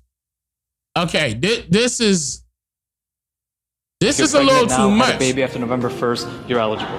Dearborn produces more babies per capita than any other city in Michigan. Wait a minute. Dearborn produces more babies. Yo, that verbiage. What? One more time, bro. That verbiage is crazy. To be getting $4,500, mayor announces in state of the city. Do you know what this means? Watch this clip here. Go for it, Rob. Oh, that's that guy. Yeah. If you had a baby as of November 1 or are currently pregnant, you are eligible for up to $4,500. I would just have 3 kids.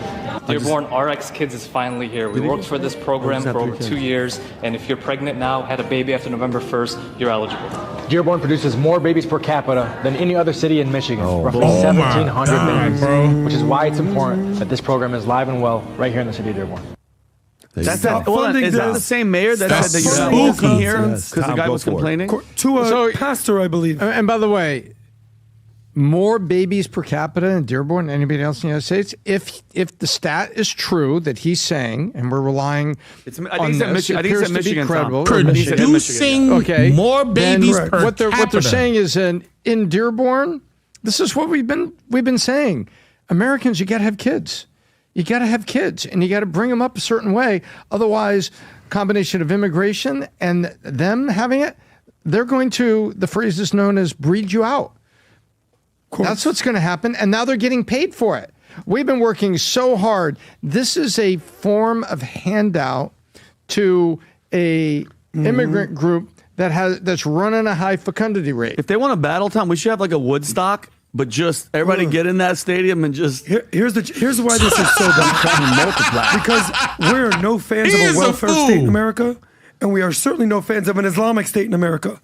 This is both of those combined. An Islamic welfare state in Dearborn. Hail to the nah, mashallah, no way.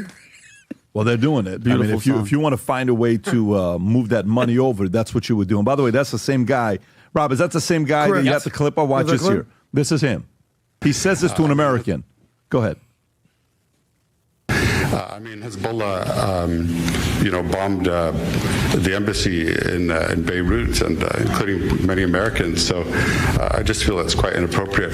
You are an Islamophobe, and although you live here, I want you to know, as mayor, you are not welcome here. Oh, wow! And the day you move out of the city will be the day that I launch a parade celebrating the fact that you moved out of the city, because you are not somebody who believes in coexistence. Have you ever heard of a mayor speak to a citizen like that? Because he's saying, hey, listen, if you guys are doing this and you're funding this. I would slap the shit out of him. Yeah, I've heard a lot of mayors say find out those the name that have of the constituents. They were naming the people after. That is insane. What do you mean, Tom? There's a lot of mayors who'll say that. Those that are not afraid of the re-election because they've got their constituents and they got their voters and they have their voting block. He knows that there's a large group of voters that have his back that love what he's about to say. But you can't say that.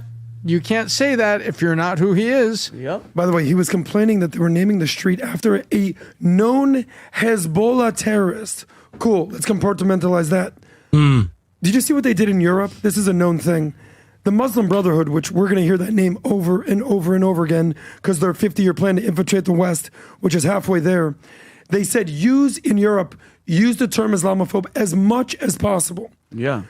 And look at London, look at Paris, look at Berlin. They use that term a long time. They use that term to deflect after their real plan. Nobody's scared unless you're actually trying to change our complete community and our culture. Then you should be scared. Yep. Yeah.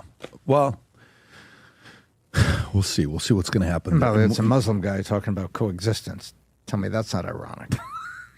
Yeah. I mean, yeah, makes you think when you hear that, right? The FLB shoes. By the way, I am officially on, let me see this. I'm on day 57 out of 58 that I've worn these shoes. Love wearing these shoes every single day. I think Vinny's got it on. The other night we went to dinner. Vinny was wearing this black pants, white shirt. All right. Okay. All right, let me keep it pushing. Those look like bowling shoes. I'm not interested. I mean, unless they were pro kids, I wear them. You know what I mean? Because the pro kids are comfortable. Don't get me wrong. And they look like bowling shoes also. You know, but that was my younger years. You know what I mean? But don't show me some penny loafers. Anyway, so I'm gonna keep it pushing, right? Yeah, I said I should get on this podcast. I mean, they sound like they having fun up there. I wouldn't mind that at all. We would have some great discussions. You know, I see that the fellas are bringing notes and they going over it, speaking their mind. That would be nice. I wouldn't mind that at all. I just don't know this guy. You know what I mean? So if you know him, reach out to him and have him reach out to the team. We can make it happen.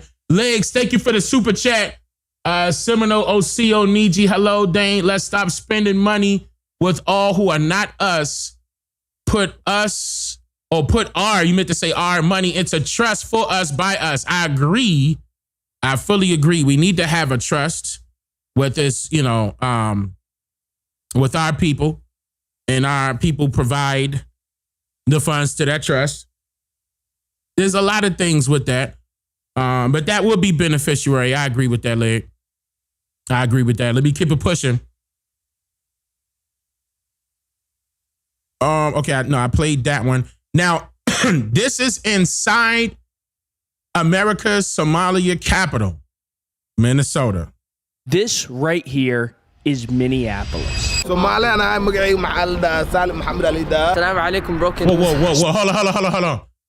Hold on. Wait. Stop. All right. Let me hear that one more time. This right here is Minneapolis. Okay,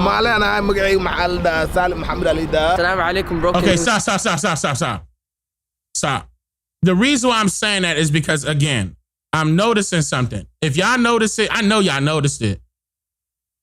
They're still trying to copy off of our culture, copy off of what we wear, copy how we, like our swag, our tone.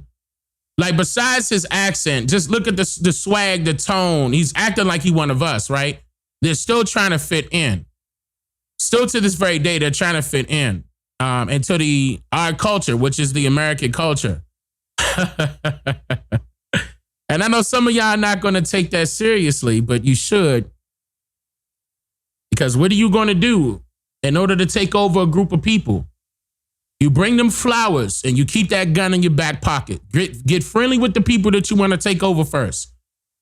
Hand them the flowers. May pretend like, you love their culture. You love everything about their culture, what they got going on for themselves, right? And then boom, one day out of nowhere, that gun pull out. Yeah, they cosplaying. That's exactly what they're doing.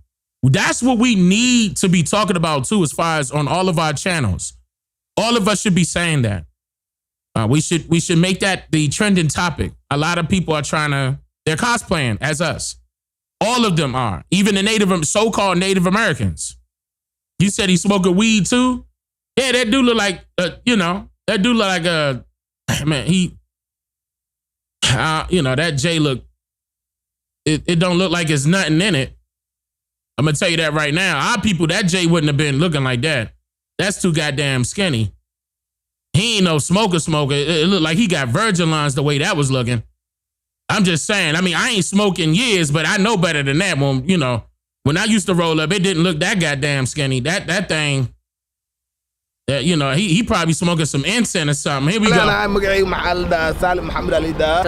Broken news. Specifically, it's the Somali neighborhood within Minneapolis that has recently become controversial due to two figures. Congresswoman Ilhan Omar of Minnesota.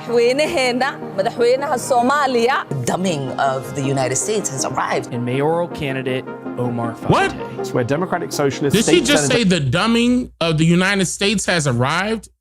Recently become controversial due to two figures. Congresswoman Ilhan Omar of Minnesota. Dumbing of the United States has arrived. And mayor. Wow, she sure did. Wow, we gotta stop this. Omar Fati. It's where Democratic Socialist State Senator Omar and the Fati pan goofies will be out there right now, be like, they African, Dane. They African, they are brothers and sisters. They are the pan goofies are. That's how they sound when they talk. They say everybody Africans. We circumnavigated the globe, Dane. We all African. Points behind Jacob Fry. Dolke Magalada, Minneapolis. There may be no immigrant community in the nation more tied to its political leaders than the Somalis in Minnesota. That's what America stands for. Everybody is segregated in their own community. That's cap. That's cap. Now, maybe, you know what? I'll let that slide a little bit because to her point, she's probably talking about the modern version of segregation. Because keep in mind, if it wasn't for us desegregating how it was originally segregated, these people wouldn't be here. It's just not the same. Minneapolis, man. Murderopolis, bitch, get in tune. What? I didn't even see this video. I did not even see this video. And all of a sudden, he cosplay as one of us. Let's repeat. Man, Murderopolis, bitch, get in tune. Murderopolis. Bruh.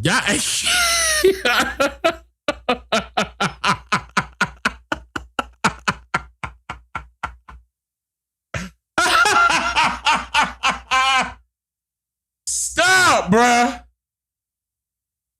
Stop, bruh. Yes, your man did. Your man did that.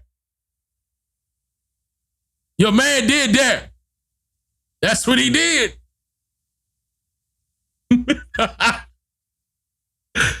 Oh man, yo, that's wow. That's crazy.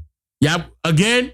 One more time. One more time. Is parliamentarian who actually lives in Minnesota. Come with us to Minneapolis. We in Minneapolis, man. Murderopolis, bitch, get in tune. That was. What the fuck was that, bro? I'm into the stream. I'm gone, y'all. I'll see y'all later.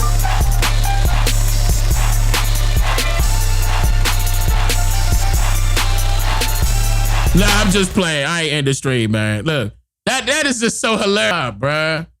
Don Evans, thank you for the super chat again. You said they look like us, but they not us. Nah.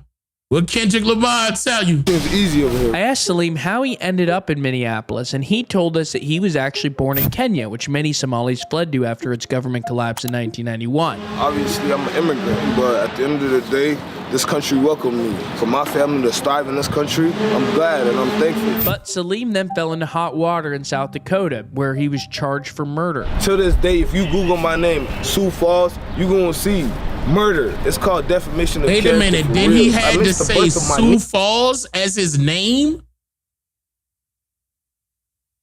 That's not your name. Dakota, where he was charged for murder. To this day, if you Google my name, Sioux Falls. Oh no, the area. It's just a coincidence that the area is Sioux Falls. It's just a coincidence.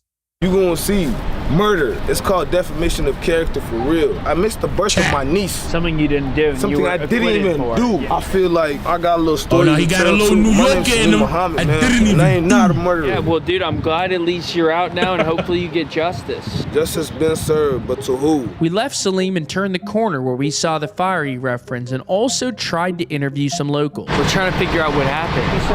Yeah, we have a fire. Do you know what happened? Well, do you know what happened? happened here? I thought it was incidents. What surprised us was how many Somalis we met who moved to Minneapolis from other states. There's really been a second migration to Minneapolis for Somalis. First Didn't to I America, say second and then concentrating generation? there. One of the Somalis who's done just that is Omar Fateh, who was born in D.C. Yo, Abdelkader Yassin, Team Kega, we need volunteers. Today, nearly 100,000 Somalis live in Minnesota, and the majority of them are in the Twin Cities. And I want to speak directly to the Somali community. Minneapolis is your city. We are in Cedar Riverside, which is the Somali capital, not just of Minneapolis, but of the U.S. And right behind us are some of their apartment buildings.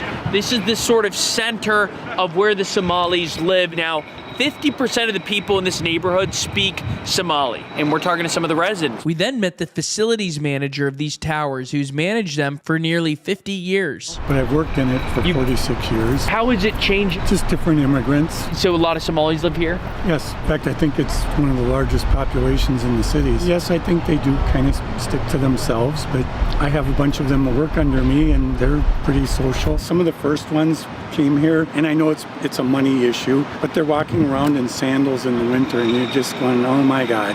But they came here. Once they got established here, then they follow each other. Right. So they want to be with people that speak the same language, and it has changed a lot. There's several bars that used to have live music, the last of which just closed a few weeks ago, and the Somali East African people have been buying those buildings up for daycare centers, mosques, and various things. So the neighborhood's changed a lot, but I consider it an evolution. This Omar Fateh, who's running for mayor, do you have an opinion on him? Not a real positive one, but... You like Jacob Fry? Better than I like Omar. Yeah. It was during this conversation that we actually saw Omar Fateh. Oh my goodness, I think that's Omar Fateh right there. We gotta go try to interview him. How are you? Nice to meet you. Hello. We didn't want to shove the camera in his face, so we asked him for an interview, then later implored his campaign team to talk to us. Unfortunately, no luck. Everywhere we looked in this area, we saw Omar Fateh signs, and his popularity has enraged the right, including Trump's deputy chief of staff, Stephen Miller, and other conservative voices who consider him a travesty. Well, the Democrat Party has become a party that aids and encourages violence. Fateh has indeed made a number of controversial claims. They say he was born in D.C. The threat facing the United States comes from, quote, specifically those who advocate for the superiority of the white race. But he's not the only Somali politician who's done that. Congresswoman Ilhan Omar, who was elected to Congress alongside AOC in 2018, has invited much controversy herself. Our country should be more fearful of white men because they are actually causing most of the deaths within this country. Yeah, there is nothing more up than to completely pretend that his words have not been recorded. These people are full of shit. You know, I met the head of Somalia. Did you know that? And I suggested that maybe he'd like to take her back, and he didn't want it. Now, while Somalis remain a minority in Minneapolis, Ilhan Omar and Fateh have both struck alliances with white progressives, making them a formidable force. But sometimes this alliance has proven unwieldy, like with gender ideology in schools. Somali parents demanded their kids be pulled out of gender classes. One mom told the school board, "We believe that we have a sacred obligation to teach the principles of our faith to our children without being undermined by the schools." This caused one school board member to cry and tell the Somali women that the queer community has been so good to them. We kept walking around looking for interviews and then stumbled upon an 8th grader playing basketball on one of its courts. You want to play one-on-one? Yeah. No, trash. We're done that. Get it back. One off. Hit 3? No.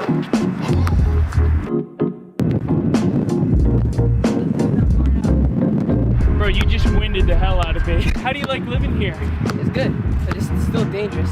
I mean, because if you look online, it's gonna say there's like a lot of crime and stuff, but it's really just chill out here. We have a lot of programs at the Bronco. We have a basketball team. We have a soccer team as well. Yeah. It's like a regular neighborhood. We have a community and stuff. What do you want to be when you're older? A basketball player or a businessman. Do you want to live here when you're older? No, I want to move out soon. It's a good place if you want to come in like right now. Yeah, 6 Somali. Assalamu alaikum, broken news. There we go. Yeah, we love America. It's just like some stuff that Trump did before. Not a big fan? Yeah. Boom! Bank's open, baby. Okay. Hey, let's go, hubby. But Cedar Riverside is not like what they show online. If you actually come here, like during the summer, there's kids outside, uncles, aunts. You have a local mosque, you pray. It's like a good place. I have one older sister. How many kids are in most families? 3, 4. Do you view Somalis and blacks differently? Major skin color. Black. Yeah. It was touching to meet a kid from the next Somali generation like Abdi and to humanize the Somalis in a way they often aren't. But the cultural differences, some argue, are too difficult to ignore. The Cedar Riverside neighborhood has changed enormously in recent years. All right, so you'll see a ton of now closed businesses in this neighborhood, like this bar here. So there are a bunch of bars that have closed down. This used to be a Scandinavian neighborhood, and now because of the Somali majority population, they don't make as much sense. But it wasn't just in Cedar Riverside that the Somalis lived. We next visited population the over there massive first. open-air Somali mall just a few miles away, where we had a little snag. By the way, if you're enjoying this video, please make sure to subscribe. We capture the world without bias or fear, and Rockin' these kind News, of shout out to videos Rockin' bring that News. mission to life. The right want to make Somalis look bad, the left want to elevate them. We try to just hold a mirror. If you support that mission, hit subscribe. Now back to Minneapolis. All right, so we're pulling up on the Somali mall in the area, the Carmel Mall, which is the largest Somali mall. The Carmel Mall was massive. These shots simply don't do it justice, and this footage probably won't do the overwhelming sense of alienation we felt inside it justice either. All right, so we're gonna go inside the Carmel Mall, which is fashioned after an open-air Somali bazaar. There's a fashion store here, some jewelry, totally different style of mall here. You get the henna stand over here. The scale of this mall is enormous. It look like Japan. It makes sense that there are about 80,000 Somalis in Minnesota, the vast majority of whom are in this area. So right at the end of this mall, by the way, you have a mosque.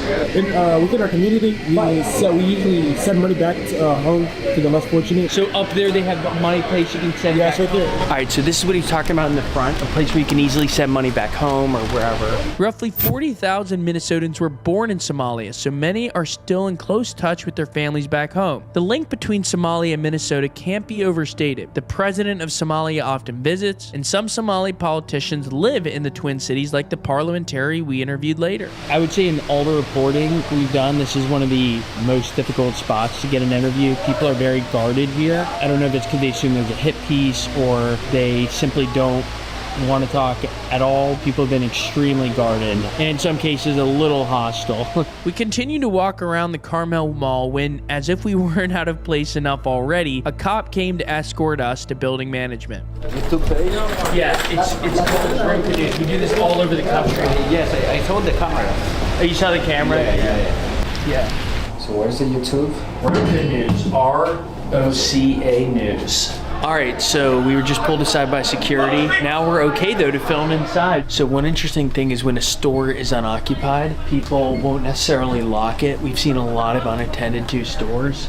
So it's clearly like a high trust community here. They got cameras everywhere, only bro. 2 white guys in all 4 floors of this. It's very unique. So here's an open eating area, Somali flag, and Palestine flag. So they got a couple new style of pizzas I've never seen. The Odd Cock pizza. I don't know how to say the Halib Jakal, a la Makan. Different kinds of pizza. So behind us on the rooftop of the cafeteria, you can see the Somali flag. Some people, at least on social media, talked about how it's very similar to the new Minnesota flag. And so they wondered if there might have been some overlap there. Others say that's ridiculous. But that was a topic of conversation. A couple recent polls, somewhere around half of Minnesotans said they wanted to keep the old flag.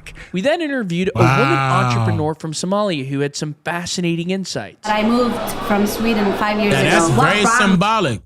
When you change your flag, when you plant your flag, you're indicating that that's now your territory. That's very symbolic.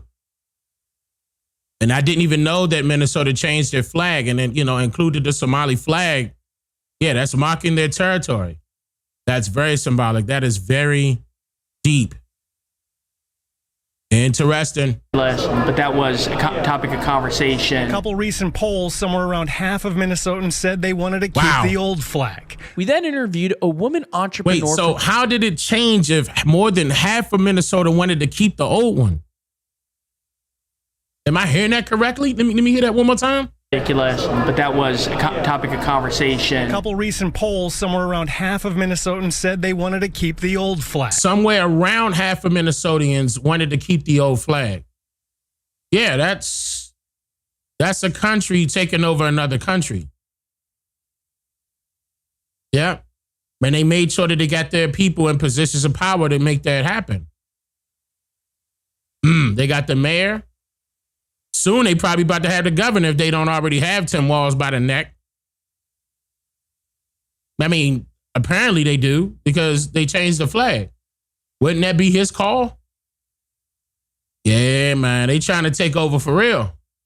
We then interviewed a woman entrepreneur from Somalia who had some fascinating insights. I moved from Sweden 5 years ago. What brought me? I came here because there was already Somali community established. So I said, okay, let me go there so that I can start my business. Somali community are like huge supporters for each other. The white Americans around, are they friendly? Are they not? I know none of them. When I was coming to America for the first time, I was carrying a Swedish passport and I was black and hijabi, you know? And the officers in the immigration, they were like, they probably were expecting a Viking. That's what America stands for. Like everybody's segregated. They were expecting a Viking. White people are with white people. Somali people are with Somali people. That's what America is. You come here, you start your own community, and you stay with your community. So people normally in America are not. She got a point though.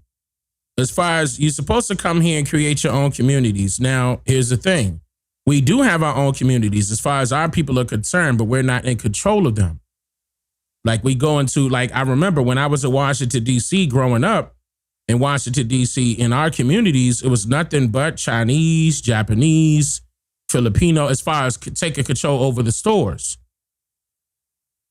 That's why I love to support the so-called black businesses out there, the Niji businesses out there, but they were usually into clothing, into fashion. And I still support them. Still to this very day, I wear some, I'm not even gonna get into that because y'all not gonna know. Y'all gotta be from DC to understand what I'm talking about. But as far as their clothing lines are concerned, expensive, but I did it anyway out of support. I still support my brothers and sisters out there, still to this very day. But it's crazy because we should be having more than just that, and more than just clothing stores, more than just barber shops and salons. They got everything. They got the gas stations. They got the grocery stores. They even the doctor you got to go see when you go to the hospital. They're fond of strangers. I think they just don't want to speak with somebody that don't share maybe the same beliefs. It's helping each and every Somali person. We have over 600 businesses. No, it's not cap. As far as me is concerned, it's not cap. I still support my people out there. I still got their clothing. A lot of their clothing. A lot. Tons of it. I'm not going to stop that. Ain't nothing cap about me. I've been doing this for all my life. And 95% of those businesses are women businesses. But what I can tell you, Somali women are those who build the entire Somali. Is there a conflict between Ilhan Omar's progressive views and conservative Muslim teaching? When it comes to us, basically my view, no. But then I don't know how somebody else can view her. I just applaud her. We love her. Like as Black, African, Somali, Muslim, like women, I look up to her, definitely. Like she is what every Black, Muslim, hijabi woman wanna be. What do you do here in this business? We basically do money transfer, and a lot of people help back home. That's the truth. You see all these people, like old women that don't even speak good English, work. Every morning they wake up and they open their businesses and they welcome people and they sell. Everybody's just here to pursue their American dream. I came at an early age and I have never thought of leaving my religion or my culture, but I always embrace whatever culture I come to. The first time that I came to America, like, I have to identify myself as a Black person. I have never seen anywhere in the world, and I have lived so many places. No, that's cap. No, that's cap. When you have dual citizenship, you're not identifying as no Black person. That's cap. Now that's cap. When you have dual citizenship, you're being labeled as a white person. Now that has never changed. And with her just being here or just getting here 5 years ago, you just told a Caucasian guy a flat out lie. Like, and we all know that you're lying about that. Just because your skin complexion is dark brown does not mean that you're identifying as a Black person when there's no such thing. that social status does not reflect your culture, your identity, your nationality, and your credit score. You came over here and opened up a business. It's hard for our people to open up a business because of how this society is designed. But you were able to do that. And so were your people. And you just said that, I believe she said 85 or 95% of those businesses that y'all got over there are owned by women. That's not like that as far as our communities are concerned. So that's a show of favoritism right there. Again, going back to that Heater Iska, because they're Muslim, and Muslims, they consider them Muslim Semites. They don't have to get not taxed.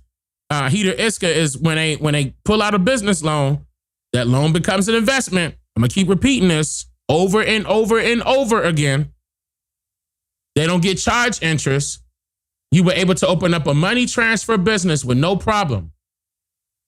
5 years of you coming over here in America. It don't work like that for our people. So we're not the same. So don't just try to get along with the get along by adapting American culture like how you say it and say, oh no, you identified as black. No, you don't.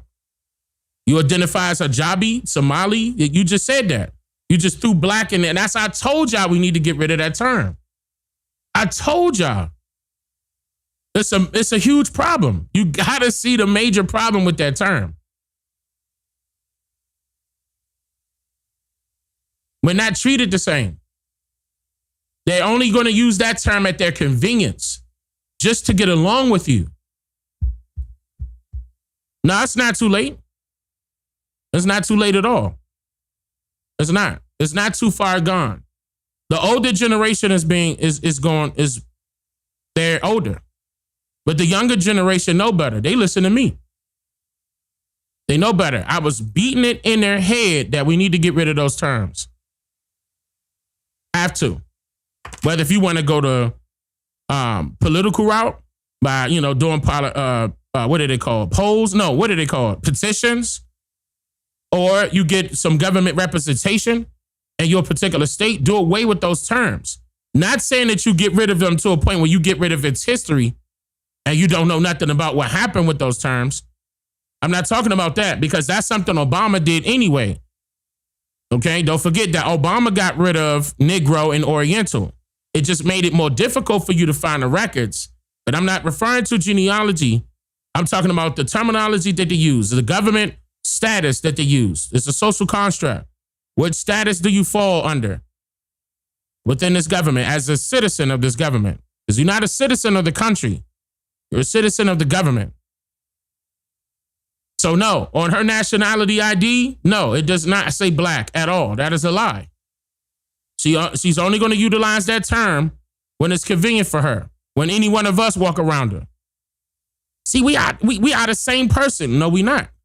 You got a totally different culture from us. Look, we respect yours, you respect ours. That does not mean we the same people. That has to be known. In the world, I think America is the one that you gotta stand on this business, y'all, and segregate people and put people in different boxes. And I think that is what America encourages. Somali people, they never felt like they were fully African or fully black or fully Arab. They always say, "I am Somali." Some of them identify themselves as Arab people. Some of them identify themselves as black people. And here they have to put themselves in a box. So that's what I have learned in America. Listen, see, look, told on it. Look at the truth right there. Listen to the truth right there. She said it in her own way, what I just got finished saying. And I have lived so many places in the world. I think America is the one that encourages people to identify and segregate people and put people in different boxes. And I think that is what America encourages. Somali people, they never felt like they were fully African or fully black or fully Arab. They always say, "I am Somali." Some of them identify themselves as Arab people. Some of them identify themselves as black people. And here they have to put themselves in a box. So that's what I have learned in America. Sure, it's a good That's what she opportunity learned in to move America. to America, but do Somalis love America, though? We ended our trip to the nondescript office of United Somali TV, where we interviewed Somalia's parliamentarian Mohammed Dini for a discussion on Somali-U.S. relations. In the Middle East, no other nation came to us because there was a warlords in Mogadishu, and Americans came to us. They assisted Somali people and paid millions of dollars. Number one supporter when it comes to Somalia's stability and peace is Americans. Indeed, the U.S. came to Somalia's defense after its government collapsed in 1991. Stop. Did they come to our defense?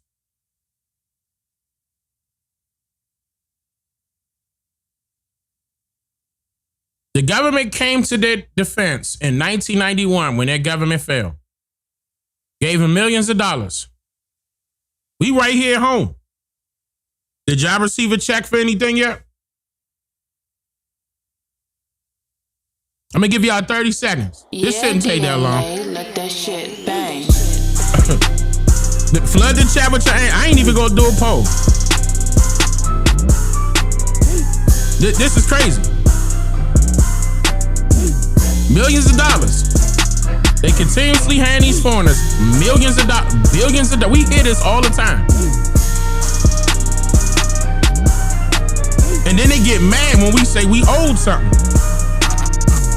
We ain't get I'm talking about not a goddamn thing. Just promises that were never kept. That's it. They only gonna do that to the indigenous people because guaranteed they ain't do that to no Africans. They ain't do that to the Somalians. They ain't do that to the Japanese. They ain't do that to the Portuguese.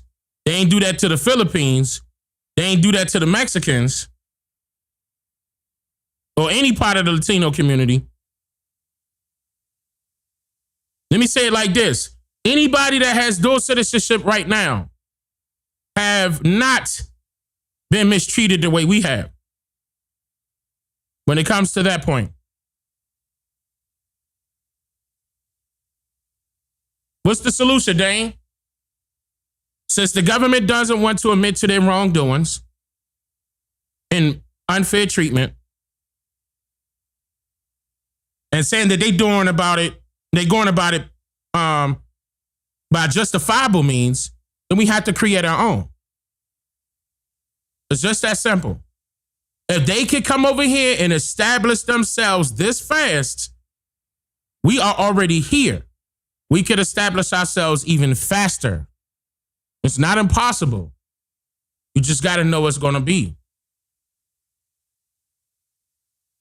Cry, thank you for becoming a member. Tens of thousands of Somali refugees in the 90s, thanks to Clinton and then later Bush. We also aided the Somalis in the war that followed the collapse, including in 1993 for the Battle of Mogadishu as depicted in Black Hawk Down. We got a Black Hawk Down, we got a Black Hawk Down. And a lot of people will say, oh, maybe they don't love America, but you're saying that's not at all the case. That's not the case. And I am representing a state called Puntland. We have been fighting ISIS. The only backer who supported us, Americans. Somalis came in Minnesota or in the United States in 1993. When there was a famine, President Bush sent U.S. military to Somalia. The reason was to save the starving people. I appreciate that. Somali Americans belong to this great nation. Somalis in America, again and again, love United States of America. They want to defend American value. Any rhetoric statements or negative words doesn't represent one ethnicity. Somali Americans, they are in the military, they are in healthcare industry, they are teachers, they are policemen and women. Anything that hurts the image of our community is unacceptable to us. I'm Somali American. American is paid billions of dollars since 1960. So that's the ideology. Listen, there it is. America has paid billions of dollars since 1960. This is the only reason why they love America. Nothing else. Nothing more, nothing less. There's the answer. Acceptable to us. I'm Somali American. American is paid billions of dollars since 1960. So that's the ideology and mentality. So forget about someone who that's is their ideology and their mentality. They keeping it real. It's not like they giving a statement where we got to read in between the lines. They telling you up front. And good point, Michael. Good point. That is our taxpaying dollars. Right? Yeah. He said billions of dollars since 1960. And what was 1960? Wasn't that the civil rights movement for us? Wasn't we fighting for first class citizenship? Equal opportunity? Oh man, I could go down a list. Civil rights in general. But at that very time, at that same time, they were getting billions, right? I'm going to ask y'all one more time, chat. Did we get a check? Anything? Did our grandparents get a check? Did our great-grandparents get a check? And what if I told you the reason why we probably didn't is because we call on ourselves black, because they don't owe black people.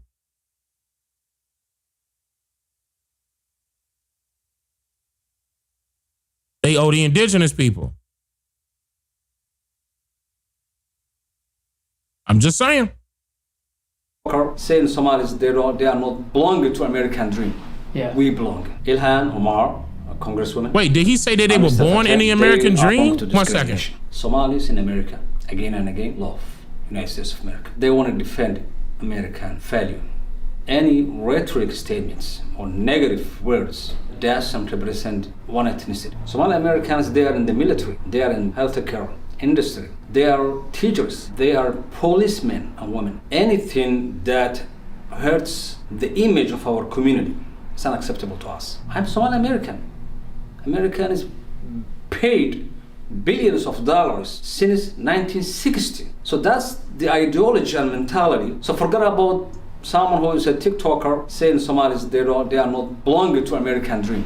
Yeah. We belong. Ilhan Omar, a congresswoman, and Mr. Fateh, they are Americans and they are Democrats. 99% of Somali community already mixed within the American political system. They are working to build a better America. And also Minnesota is a great and miracle state because the majority of Somali community that live in this state. Every Somali American, whether he's a left or right, they are contributing again and again to American dream. Living in the United States and living in the great state of Minnesota was a gift from Allah, God, gift from God. Socially issues Somalis believe to be a good neighbor, to respect the different religions in the United States. And Islam itself believes that all religions must be respected. Somalis, they believe whether you are a Jew, whether you are Buddhist, whether you are Christian, we can live together.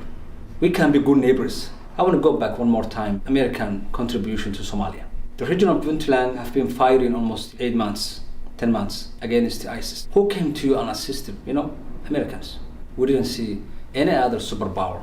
And I had an event with Somali community in Minnesota. What I told them was, you guys, if you have a best friend, this is the right people, United States. We took an oath, which is allegiance. Somalis in Minnesota or in the United States are ready to protect and fight for the American dream and respect and work American interests all over the world. And I am one of them. Our children, when they grow up, they will defend this great nation by using their pen, and they will take a gun to defend American values and national interests of the United States. Dane swears that the negativity you read online is all just noise. Off camera, someone in the studio even told us that he's a Republican and that many Somalis would be Republicans if they didn't feel so excluded. The disconnect between politicians like Fateh and Omar and your everyday Somalis was large, according to Dane. But then we couldn't help but think, was he performing for us too? Everywhere we went, we saw more Somali flags and Palestine flags than American flags. But wouldn't it have been the same in Little Italy in the 1920s? Are the Somalis just the latest migrant group to be smeared like this? That is for you to decide, and we wanted to give you a glimpse to help you with that decision.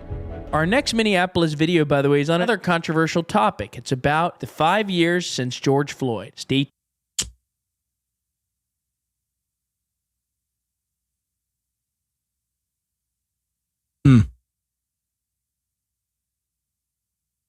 Interesting.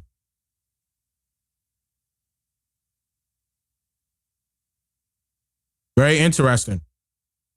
A lot of that at the tail end. Of course, it was political talk.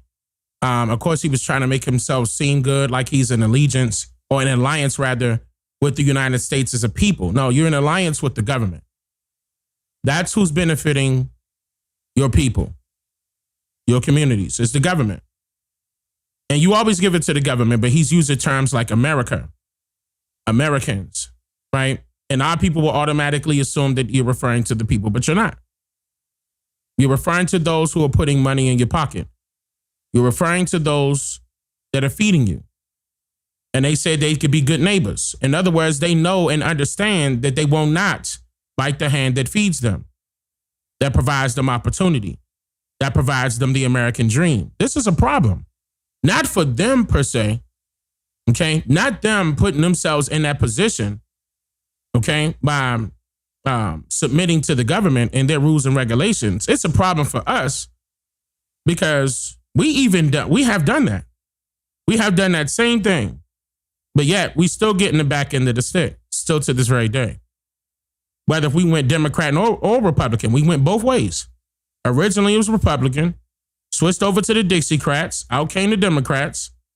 We went both. We still both, Republican and Democrat, going back and forth, have representation in the government too, right? The Black Caucus. I'm talking about even NAACP. We had large enough movements to have this totem pole moved to wherever we wanted to go, and it stand tall, and we rise as communities. But still to this very day, we're complaining about the things that we don't have and the things that we do need. That's why I said that we have to be independent thinkers in a sense and say, okay, we recognize the problem. We got to begin at the very root of the problem. The root of the problem starts with us.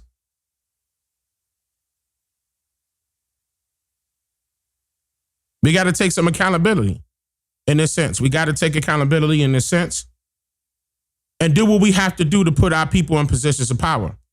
That's what they're doing. So in a way, I can't knock them for what they're doing. They're doing exactly what they were supposed to be doing.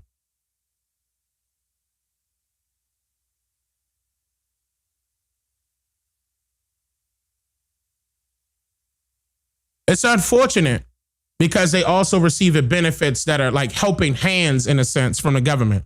The government is helping them, of course, and we don't have that same backing. And that's the problem. Let me get this straight. Y'all calling Trump a racist for holding these Somalians accountable, cheating the system, and 88% of them are on welfare. So that means us hardworking Americans getting all these taxes taken out of our check, and 88% of these Somalians are using them. Wait a minute. Is that facts?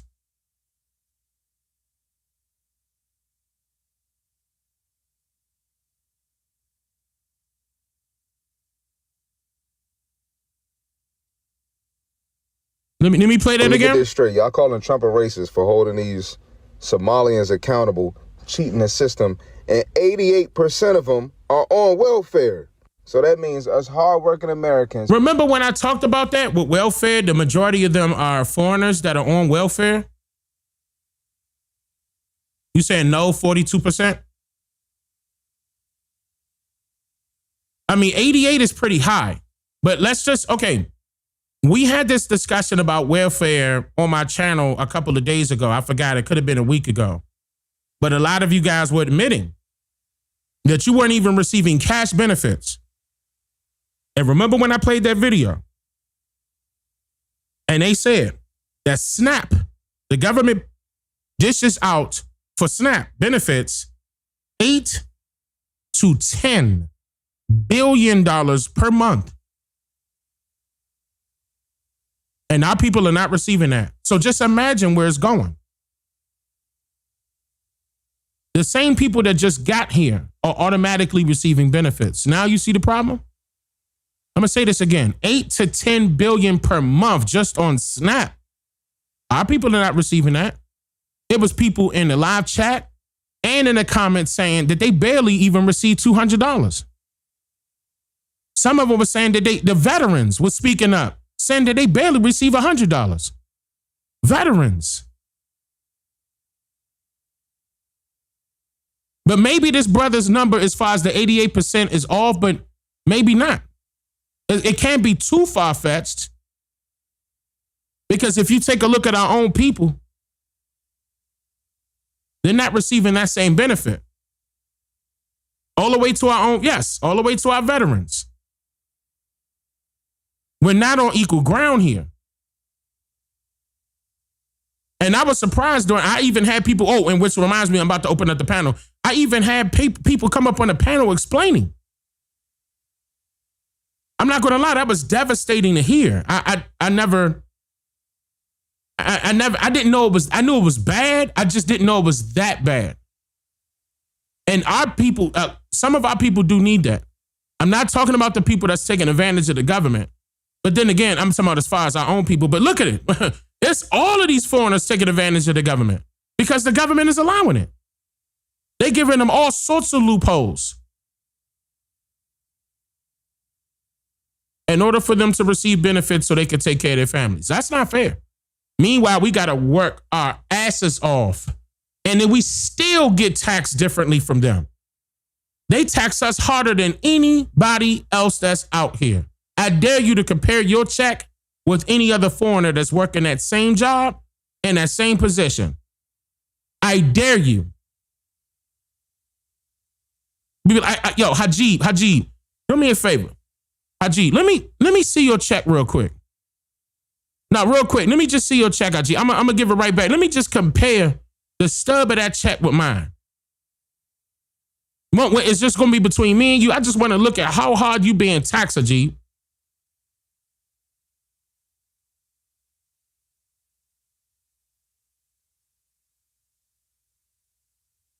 I dare you to do it. Getting all these taxes taken out of our check, and 88% of these Somalians are using them.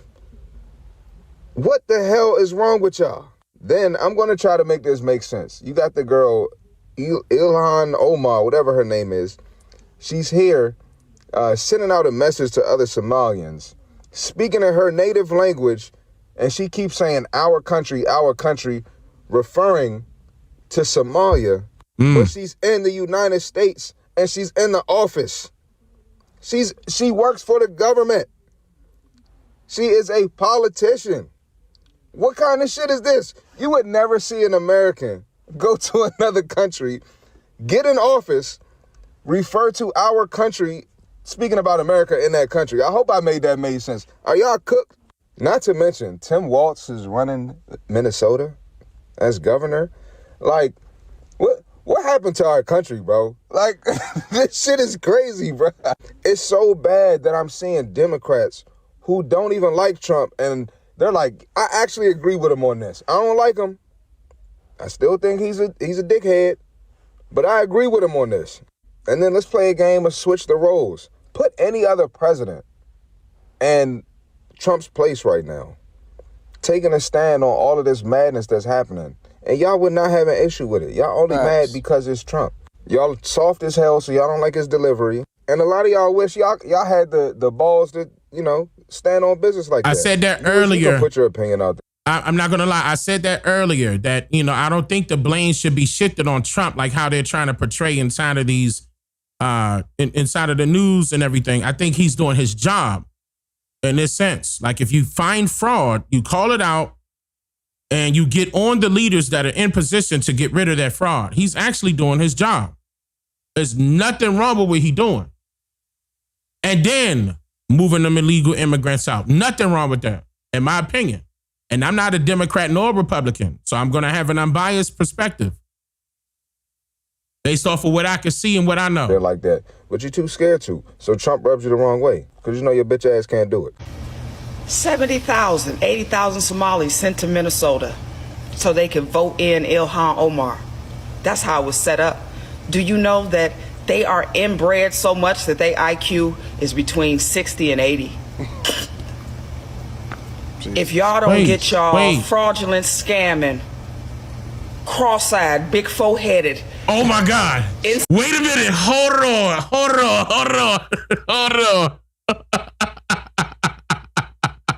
Hold on. Why she go like that? Hold hold on, y'all. I was not ready for that. Oh, man. Hold on. Oh, wait. So to go back, because she said that they inbred, right? To go back to that. Hold on. I wonder if that's true.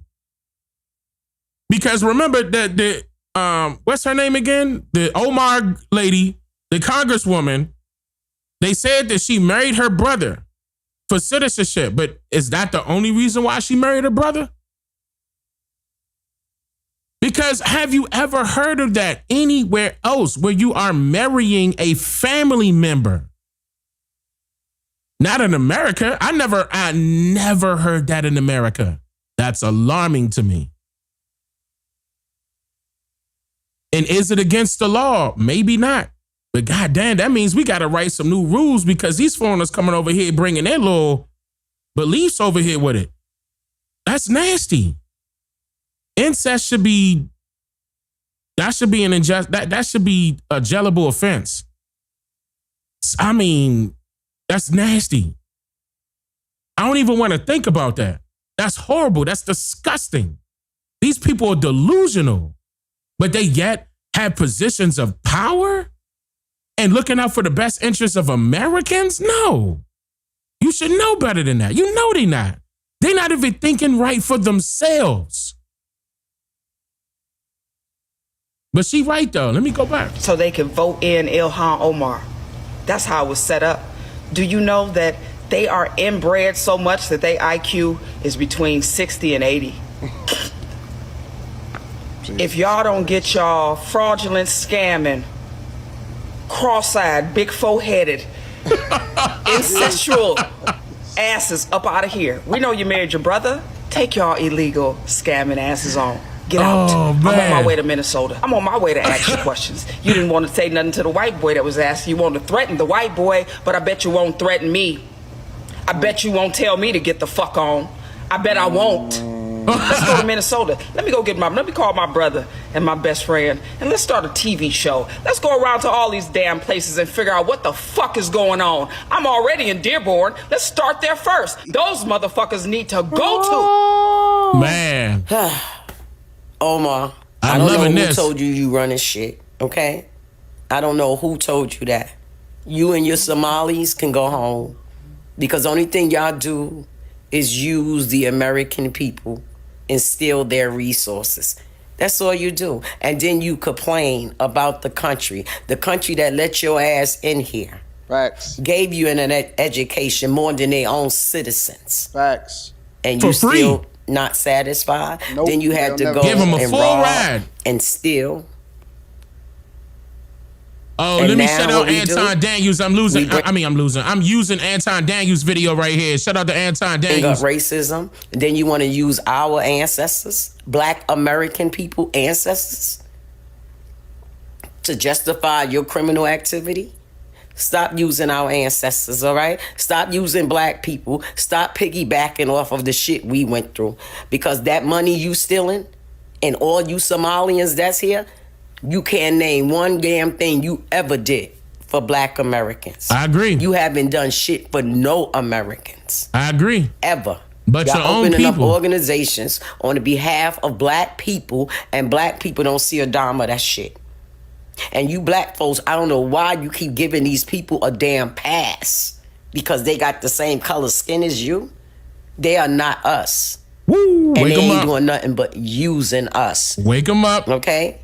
Bottom feeders and booty scratchers. Let's keep it real. And I said what I said. You think you can just talk down on Black Americans and let that shit pass? No, that shit don't pass with me. Set it on fire. I'm getting sick of y'all running y'all mouth about Black Americans when y'all the ones that ran here. That's right. Y'all the ran from their own country. Remember that. Man, that's what I'm talking about. And again, shout out to Anton Daniels. Yeah, appreciate that, brother. So, okay. I'm about to open up the lines because it's getting late now and I don't want it to get too late. I'm about to I'm opening up the lines. I ain't got no phone line to call. I'm about to open up the 13%, man. That's what we about to do. So we about to turn up again. I'm about to open up the 13% right now.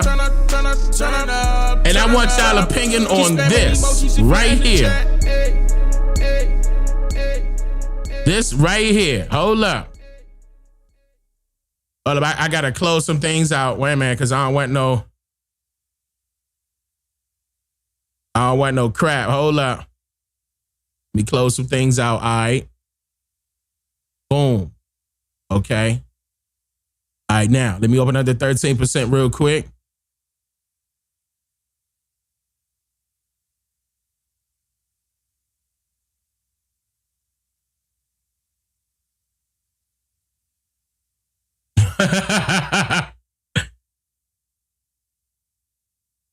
Dang, how long you think before we start to see change? I'm actually seeing change right now, Sean.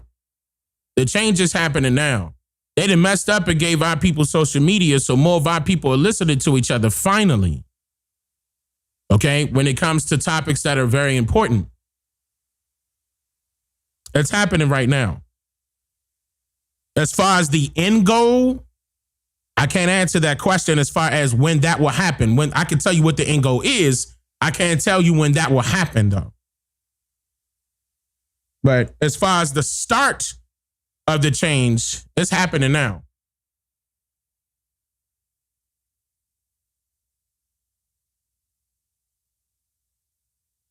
Seen it for myself.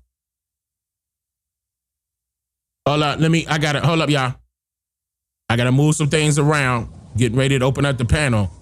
So if you want to get on the panel, y'all want to talk about this topic right here, look inside of the chat. The admins and the moderators are posting the link. It's going to say discord.gg/13%. Man, shout out to those of you that came out.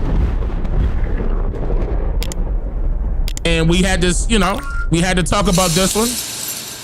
Hopefully you did subscribe to the channel already. You thumbed up the video. You gave it a like. If you didn't like it, go ahead and smash the dislike. They still count dislikes. I don't think they should have got rid of them. But those of y'all that dislike me, go ahead and click dislike real quick. Go ahead. When you click dislike, all you doing is kissing my ass. I'ma stop. I'm gonna leave y'all alone tonight.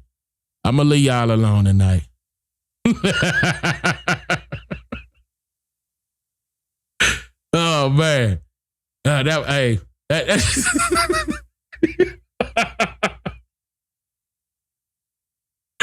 Oh man. Don't try to change your dislike to a like now. Let me stop. I'ma stop. I'ma stop. Oh man. All right, hold up. We getting everything together. Well, I'm getting everything together. All right. Now, if you're going to talk about you know who and you know what, just make sure you're doing it to a point where you're not going to get me hemmed up on YouTube. Now, of course, I respect the dialogue. We can have those type of discussions. We could, say some things that we want to say. I would want you to speak your mind, but just be respectful to me. Fuck YouTube. Be respectful to me. Okay? I would like to keep my channel.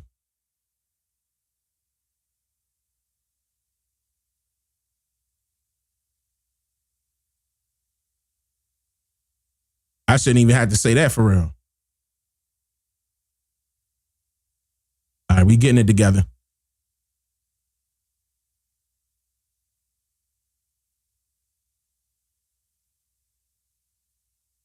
Hold up.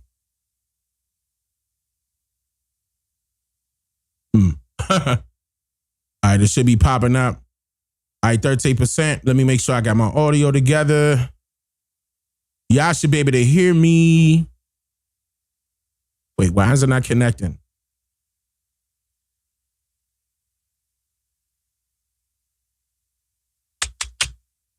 Come on, connect. Hold up. I may have to close out Discord and then reopen it. For some reason, it's not, it's doing that little loading thing. It's just circling around. What is it doing? Come on, stop playing, bro.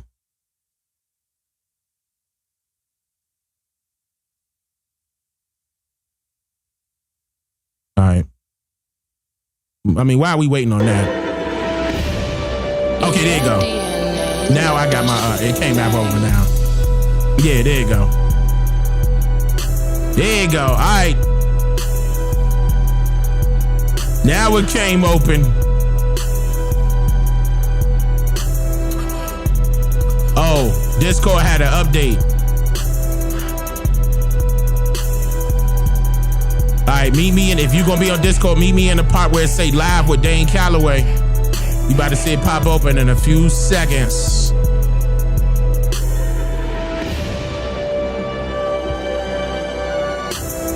Okay. Yeah.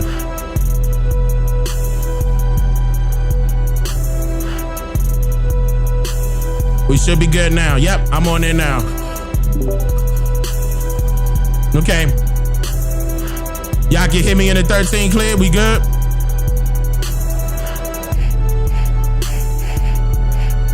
We should be good, right? We good? Let me switch screens. All right. So in order for y'all to come up, oh, let me stop that music. In order for y'all to come up, y'all got to request to come up by just hitting the, I believe it's the hand, and then we're going to do it one by one. We're going to do it one by one. So matter of fact, before we get started, hold up, before we bring in the first person, I'm going to give y'all a round of applause. Thank you for joining me.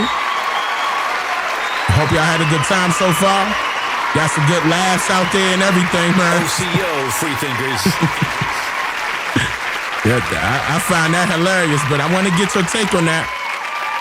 Keep in mind, if you do not want to be recorded, do not come up here because this could possibly be used for the podcast, and it will be on syndicated places that where it's syndicated. Probably Spotify and all the rest of that. Again, if you do not want to, don't come up here if you don't want to be recorded. You are being recorded. Okay. Now we should be good to go. Hold up. All right. Yep. And I got on. Okay, that came on. Why not what, Panther? What you mean? No, I'm just giving them a fair warning. Look, don't come up here unless you want to be recorded.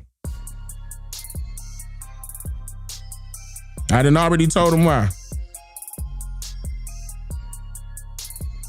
No, I am recording. You should be want to be recorded. No, you talking about them. Yeah, I agree. They should be one of, yeah, I agree. They should want to be recorded. I agree.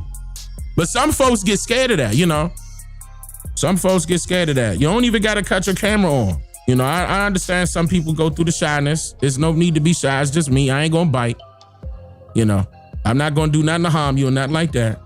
We're going to enjoy this. This is a family thing right here. Community. Blue, you there, right? Yes, I'm here. Okay, let me, Mello. Oh my God, Mello. I gotta get your opinion, Mello, man. Because I know you in Minnesota. Those of y'all that's in Minnesota, I really want to hear from y'all.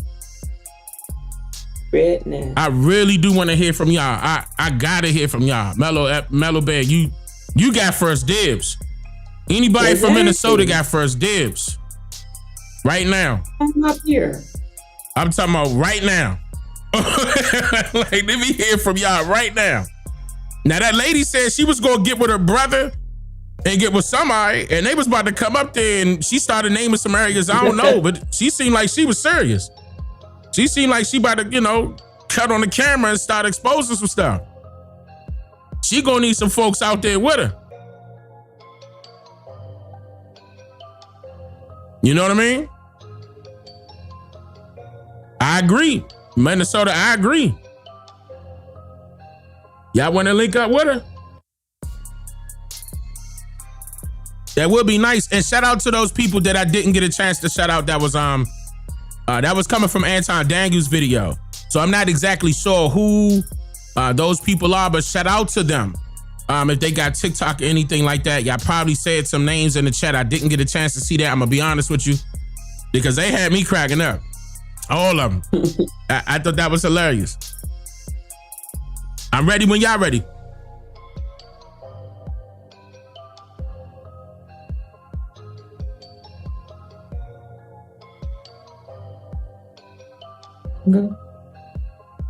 Can we try to do a male, female, then male, female, or female, male, female, male? Either way.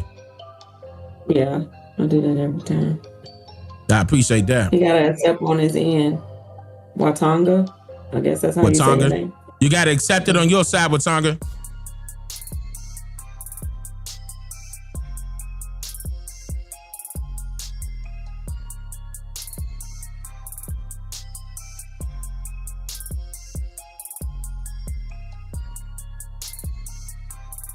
Come on, come on.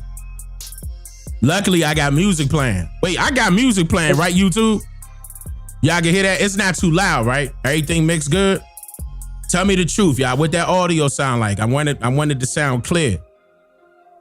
We good? Okay. I appreciate that. Thank you, Goddess. I appreciate that. Wild Red, Goddess Wild Red. I appreciate that. We good? Josh, I appreciate that.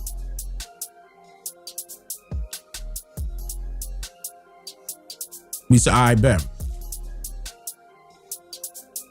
Okay, her name. Hill. Wait a minute. Wisdom. I can't see. Hill Wisdom, I think. Hill Wisdom. You there? Peace, I'm here. Can you hear me? Yes, I can. How are you? I'm well. How are you? I'll see you, everybody. Oh, CO. So let me get your take on this. What you think about this entire situation? I think it looks and feels very similar. In Buffalo, the same thing is happening with the Arab community. My dad, before he retired, he 85 now, but before he retired, he did his last few years with GM in Michigan. And he all the time says, oh, they taking over in Dearborn. They taking over in Dearborn. He's been retired for almost 20 years. They taking over. And now, when you see here on the east side of Buffalo, it's to the point where our street signs are in Arabic and English. There are stores that are only in Arabic. They have grocery stores. They are opening grocery store chains everywhere. They're buying up the churches and turning them all into mosques. And it's all over the east side, you know, and now they're running for office here as well. So it's all looking very familiar.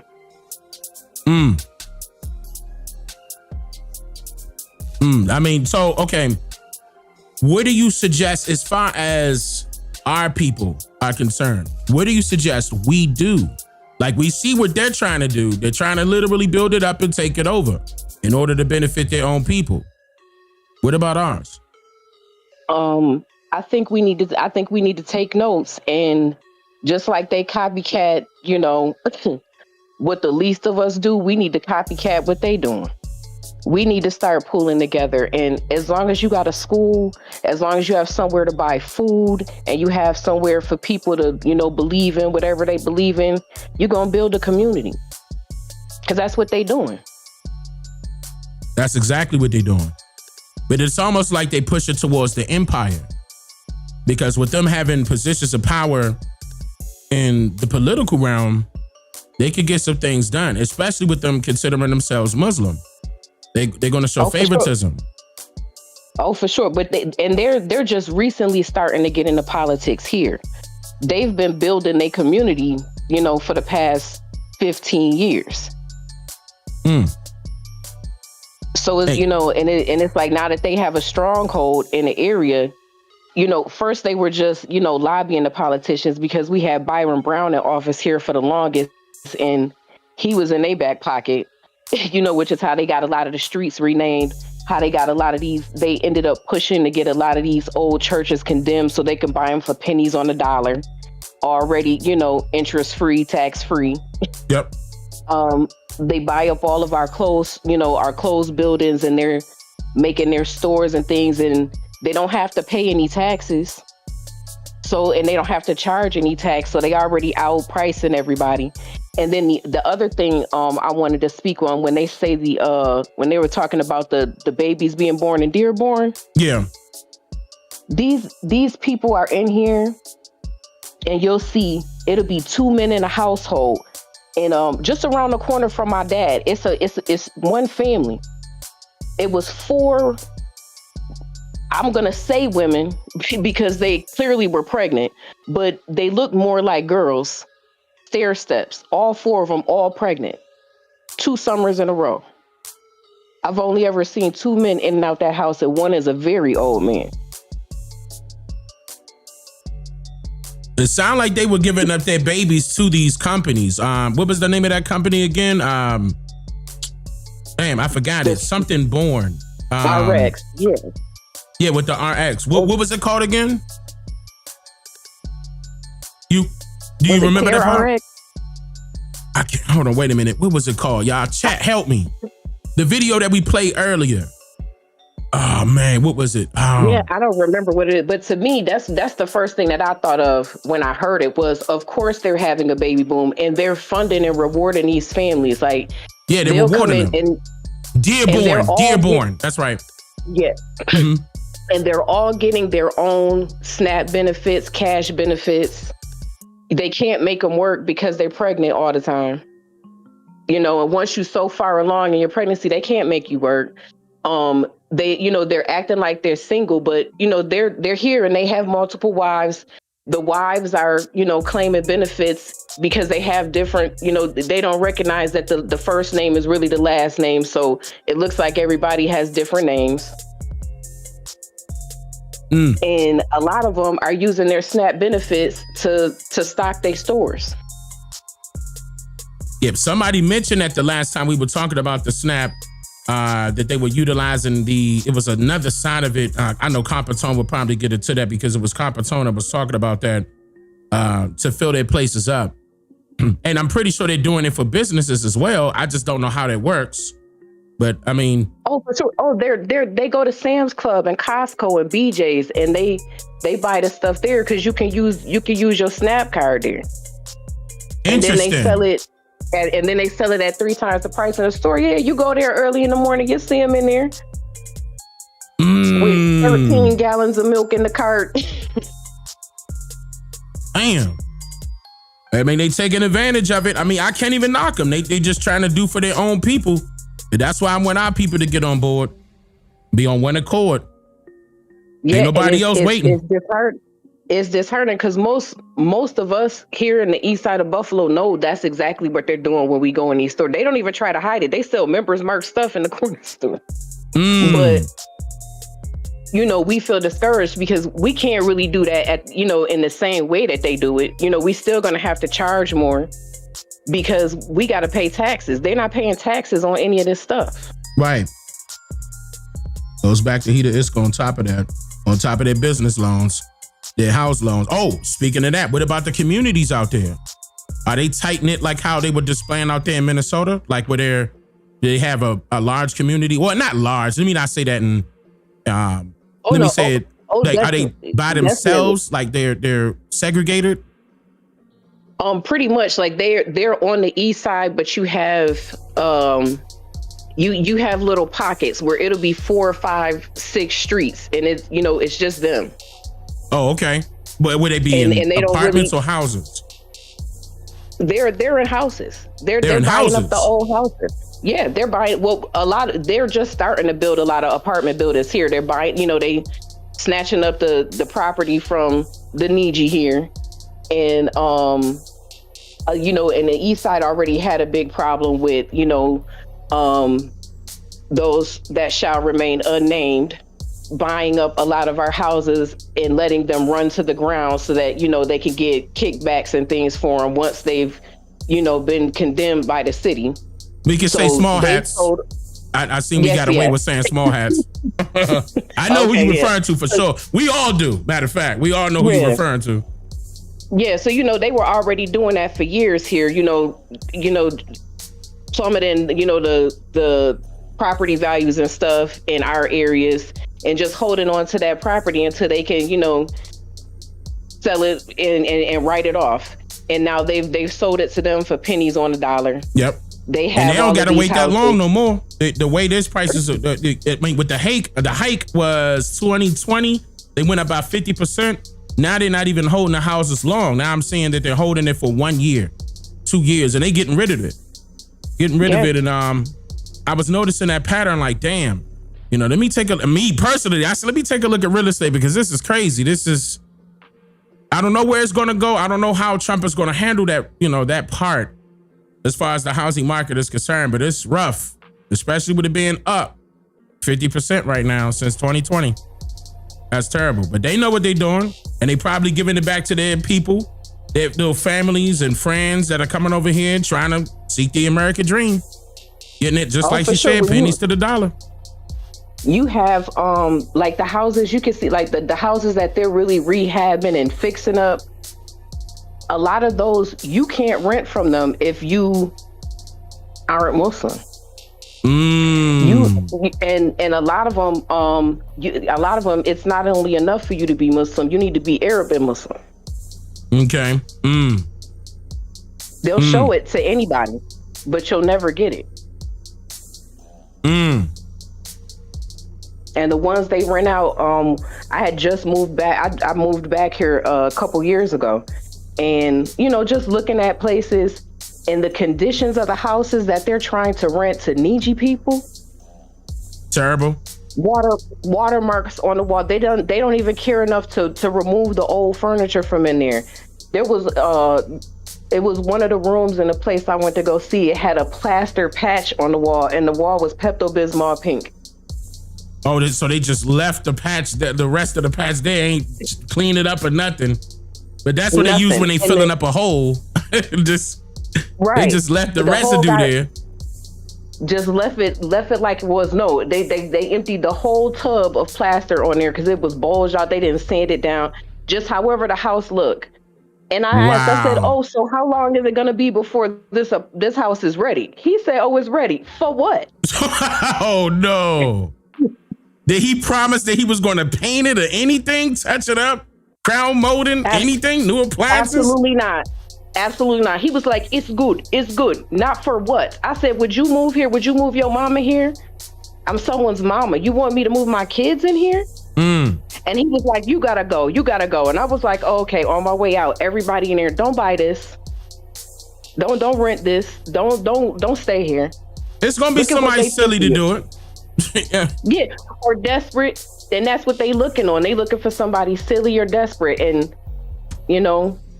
we funding their dreams. Their American dream, their so-called American dream. That's horrible. But I appreciate that take, sister. That was wonderful. That was wonderful. No problem. You have a good one. Thank you. Man, yeah, and they say, scammers. Yeah, they scamming still to this very day. Now, I wonder if Trump is actually going to do anything about that scamming part. I doubt it, though. I doubt it. Yeah, no, her insight was fire. Absolutely. Her Set it insight on was fire. Wait, look, let me we can bring up the next one right now. Capitone. Uh-oh, Capitone wanted to say something. Let's go.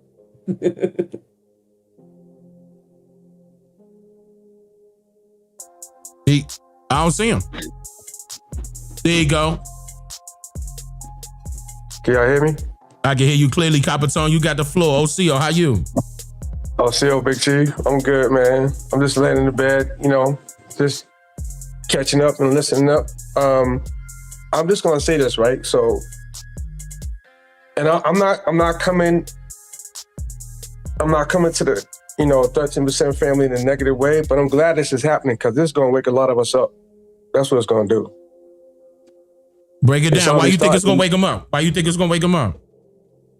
Well, those two videos you showed with the two sisters, that's a starting deadline of wherever they at, and it's gonna trickle. The more that video gets out and our people catch one of those videos that you showed, that's gonna be part of the wake up call in their brain to make them snap out of the BS and start saying, you know what? Okay, this is what we got to do right here. Because now it's gonna take the other, so-called black people that's coming in our neck of the woods and doing all this, that right there is gonna cause enough wave of our people to say, all right, we gotta move now, because we see what's happening what these niggas is doing, you know what I'm saying, and stuff like that. And I really sincerely hope that sister goes with an army of people into Dearborn with cameras and interview like she said she's gonna do. I would love to see that. I would love to get her contact information. I would love to go up there with her. Absolutely. That would be nice. I would love to go up there. Man. That would be fire. That would be fire. Fire. I hope somebody gonna reach out to her. I'm hoping that's gonna happen. And the brother whose video was, you think he Anton has? Daniels? No, but see, like Anton Daniels get the videos the same way I get them. People just send it to us. Okay. It's the same way. So then we try to look to what he don't go live as often as I do. I go live and I ask people, yo, who is this? And they tell me. Right. And okay. So hopefully somebody will see that and they'll reach out to her and we could go from there.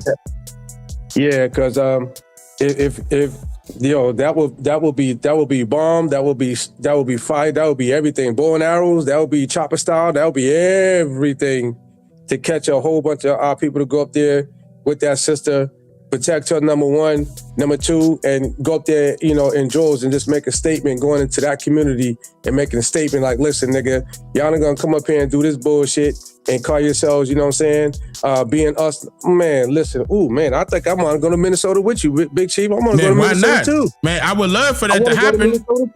The more the better. I wanna go to Minnesota too. And just in case, oh man, yo. No, we gonna have that. You ain't gonna. But the videos you put out, I'm sitting here. I was sitting there steamed. I'm like, what? Yeah, I was upset too. Yeah. Woo. And the sister who told on herself, not the sister, but the Somali woman that told on herself, we're just doing what America allows us to do. That's basically what she said. Basically what she said. She was being upfront. That's what she said. Exactly. And the dude that was put on the front, the president, the guy with the suit and tie, he put on the front too.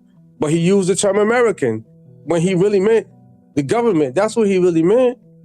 The entire time. That's exactly what he meant, the whole time. But they know how to spin words because they're getting crafty and good at it because they're in government positions right now. So they're learning the verbiage and what to say and what not to say and how to say it and know when to say it and all this other kind of stuff. So, listen, yes. You go to Minnesota, man. You let me know you're going to Minnesota. I would let people know. I mean, I'm hoping that's going to happen. That's a very good idea. We could come out there with cameras. On top of that, I really do think that's a very good idea. And like she said, another thing that she said is to go to each of those type of communities in states, in various states, and find out what's really going on. Actually put the microscope on all of these areas to find out what's really going on. Because where's this money going? $8 to $10 billion in SNAP, and our people not seeing that. Nope. That would put a lot of them on blast. And right here in Boston, we have a Somalian population here. And we also have people from Bangladesh that are here that's buying up businesses around here in Boston too, Bangladesh people. You know what I'm saying? So I think all them countries over there are trying to come over here and come to the States in different parts of the States and set up their shops and do this and do that. But the niggas here, and I call them niggas, but I say niggas, I mean the politicians.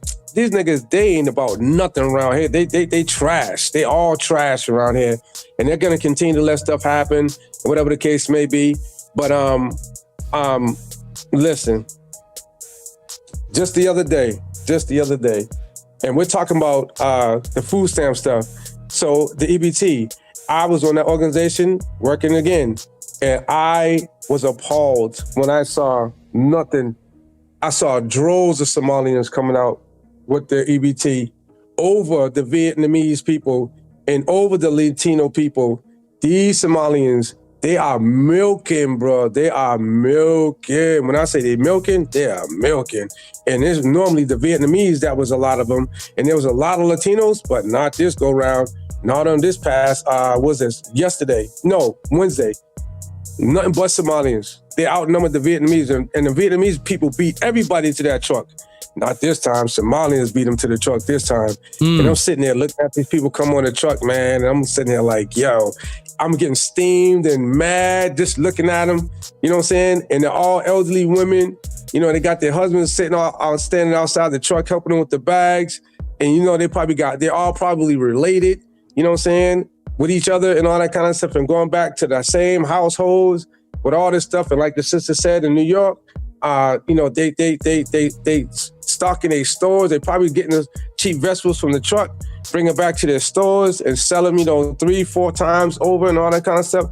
Yo, these people, man, they gotta get out of here. I wonder if they doing that to their own people. I wonder if they overpricing it with their own people, like meaning grabbing the, you know, the items wherever they going, Sam's Club, et cetera, and coming back to their stores and overpricing it with their own people. I wonder if they're doing that.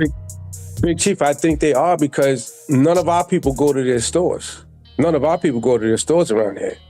And it's their own people. It's their own people going to them stores. So they might be doing it to their own people. I don't know. But our people don't go to their stores, though. We don't go to none of their establishments at all. At all.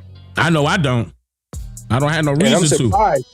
And I'm surprised that a lot of our people here in Boston are not going to their establishments. I'm actually glad and I'm happy about that. I don't know why, but they're not going, though. They're not going at all. They're not going. Yep, they're not going at all. But that's just my take. I'm kind of glad this is happening, you know, but not in a positive way. But it's going to wake a lot of our people up that see those videos and see that PBD and all that kind of stuff and see the video of the white boy going through Minnesota. I hope that gets around to a whole bunch of our people and see that, because that's going to be a deal breaker. That's going to wake a lot of our people up. I'm telling you, I'm manifesting it. I'm putting it out in the universe. This right here is going to wake a lot of our people up. Watch what I tell you. Watch. Just watch. I appreciate that tape, Topicone. I appreciate that, brother. As always. Wado. Yeah, man. I would say that is going to help our people out as far as them waking up, hopefully, to what's going on here in America. You know, but they got their nose tied up to the Democrats, nose tied up to the Republicans. They blind in certain areas. You know, our people got to live the America dream also. It's not fair that these people could come over here real quick and take advantage of the America dream. And our people have no idea what that America dream is. We can't even define it. Unfortunately. Come on with it. I'm ready.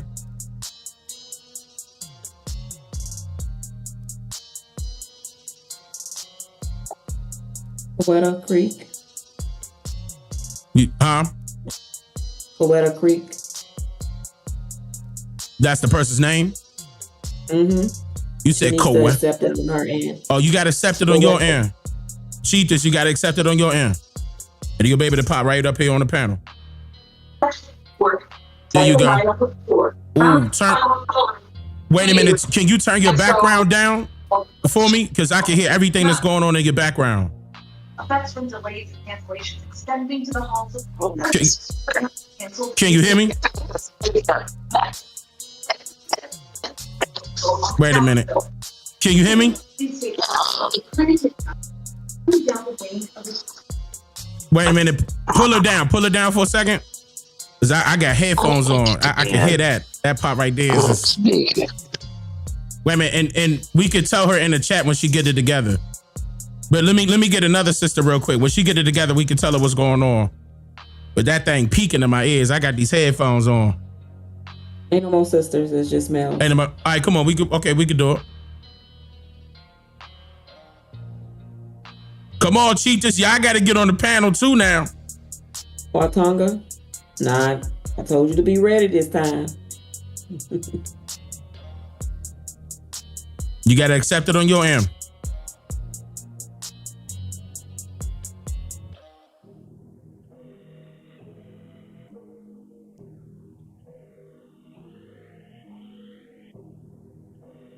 Did he? I don't see him. About to move on to the next one again. Yeah. Come on, y'all. They looking at that phone. Now, how can I get this done? There you go. Can you hear me? Yeah, what's up with y'all? Oh, see, your brother, what's going on? What's your take on this situation here? Dealing with the Somalians. Well, all nationalities been getting they get so with this fake government, so I can't call it. Everybody been getting over on us. It's not nothing new. Just like the Europeans, they just sharing it. Eurasians, Africans, whatever, fake continent they call it, but everybody been getting over on us. I can't put nothing past nobody. I agree. Now, okay, so with that being said, what do you think the solution should be for our people? Like, if it was a message out there and they listening to you right now, you want to tell our people that one thing that'll get us over that hump, what do you think it'll be? Right now, on this particular purpose right now, we need to go past whatever Dr. York was doing. We need to get together and go on, get a whole pasture of land somewhere in the Midwest, away from the coast, somewhere nice, still in the Craton, and just build from there. 1,000 acres or more, 100 acres or more, we'll just go from there and build on. Now you talking about building cities, right? With that, that's a lot of acres now. I mean, we can just start. Maybe we just need to start at 1 acre, but yeah, we can start. We just need to start. It's time. I ain't got no kids, and I'm ready to help anybody build that's ready for us to build. So I'm ready to build something. I agree with that. That's a positive suggestion. Start building our own. I mean, it's not like we didn't have it before. We had it before. We could do it again. Yeah. I agree with that. But that was it right there. You didn't want to say nothing else with it? No. Everybody else getting over on us. That's basically it. Everybody just following the path. All other nationalities that's been coming over here. That's basically it. I agree. Yeah, man. Stop allowing these people to take advantage of us. And we take advantage of our situation by building a situation up for us. Like, why not? Plain and simple. I mean, I know I made it seem so easy, and it is. Because if it's easy for them, it's easy for us. It is. We got it. We just got to do it. Got to get, make the wheels get in motion now. But I appreciate that, brother. Thank you for the tape. Thank you. But who you bring up here, Blue? You brought up PG? Yeah, I was gonna bring up PG. All right, PG, let me hear it. Where he at? Oh, he not even here. He coming. What you mean? I've been here. I've been warning people. I'm warning all of you. These creatures. Oh, I'm about to say creatures. Might as well be, honestly. Hey, let's be real. These people are breeding and inbreeding. They already took over dang near half of Europe. They're about to take over here in America. Trump need to actually not send in ICE, but National Guards on these people. They have to leave immediately before they take over everything. I'm not playing with y'all. They're not going to just stop when they're done taking over. They're going to start slaughtering us who don't believe in their religion. Y'all keep on playing now. It's a serious matter right now. I'm so serious. In fact, let me tell you what they just said about ICE agents that come over to any Somalian area. The police pledge their loyalty to their people. They pledge their loyalty to government that they serve. They will actually opt out any ICE agent that try to take their Somalians and take them back to their land. They're showing the government they have no loyalty to them. And it's not just as downright the Somalians, but every Arab that's is actually in a bigger scale. They're actually trying to take over every part of federal government in all states now. I just realized, and they're all coming from majority of them are from Dearborn, Michigan. And what they do is they get their little group to outvote everyone in different cities. I'm telling you guys, these people are trying to take over America. And when they do, women, you are going to be hurt the most. Men, if you don't support or become and be with their Quran, you too will be cattle. They do not care. They will treat you like the Nigerian Christians is over there, how they do them. They're slaughtering them. They don't care what you believe in. And if you don't believe in go with their objective, they will kill us. I'm just letting y'all know. Real dogs. All right, now PG, let me flip it. Now, what do you think? What is the suggestion that you could give the people? Give a solution. Let me hear that part. Get your guns ready. Get your guns ready when this happens. Because I promise you, they're not going to stop. They're actually breeding faster than fucking rabbits. I'm gonna let y'all know. The mayor of Dearborn even paying his people and the women over for $44K, just to have a baby, and he'll pay for it throughout the whole thing. And if this is at Dearborn, it's all over. They're trying to take over, people. Get your guns ready. And we need to really tell the military to send National Guards. It can't be ICE agents. ICE agents are really not going to do much. They won't even break into the house to take them. So we need, for real, the National Guards. We need military. You need to tell whoever military to take it serious. Because even in other countries, they need military to basically have some control over them. To basically stop them from doing Sharia law. Y'all taking this like it's a joke. I'm telling y'all, I told y'all the first time I'm in another live with Dane. I just didn't know it was that serious, but I'm telling y'all how serious it's getting. They just took over for the UK. You can't even be there. Their women, the UK people are downright getting slaughtered and beaten.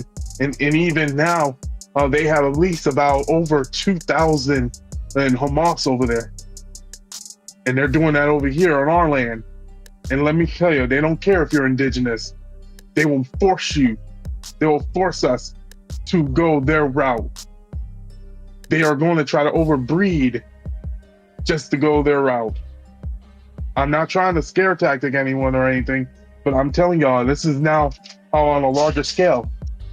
In fact, they just forced Canada and their children to give up eating pork in their school lunches and everything. They're not playing. And also, they're getting funded by their terrorist organization, the Brotherhood. I forgot what it was called, but some type of Brotherhood organization. They're not playing. They're Habab or something like that. So I forgot how you pronounce it. Yeah. Yeah. So we're all laughing and playing, and we're trying to figure out who we are. They're already putting their people in government officials and taking out anyone who tried to and taking their people to any state to just become head of the state or mayor there. It's not just you. It's not just Dearborn, Houston, Texas, I believe, and New York City. No, it's bigger, way too bigger. I'm not gonna lie. I was surprised that they said it was in Houston, Texas. I was like, where? Because when I go down Houston, I see nothing but needy women. But dang. I don't be down Houston too much, I guess. Or it's too so often. bad. If our people, if they keep this path in the next, I say 10 years from now, they're going to be overpopulated, and they're going to force. And at that point, they're going to get aggressive and actually start beating our women. They're going to start hitting our women. They're going to start raping hard our women. And for the men who doesn't subscribe, you will be beaten and killed like dogs. Again, look at Nigeria.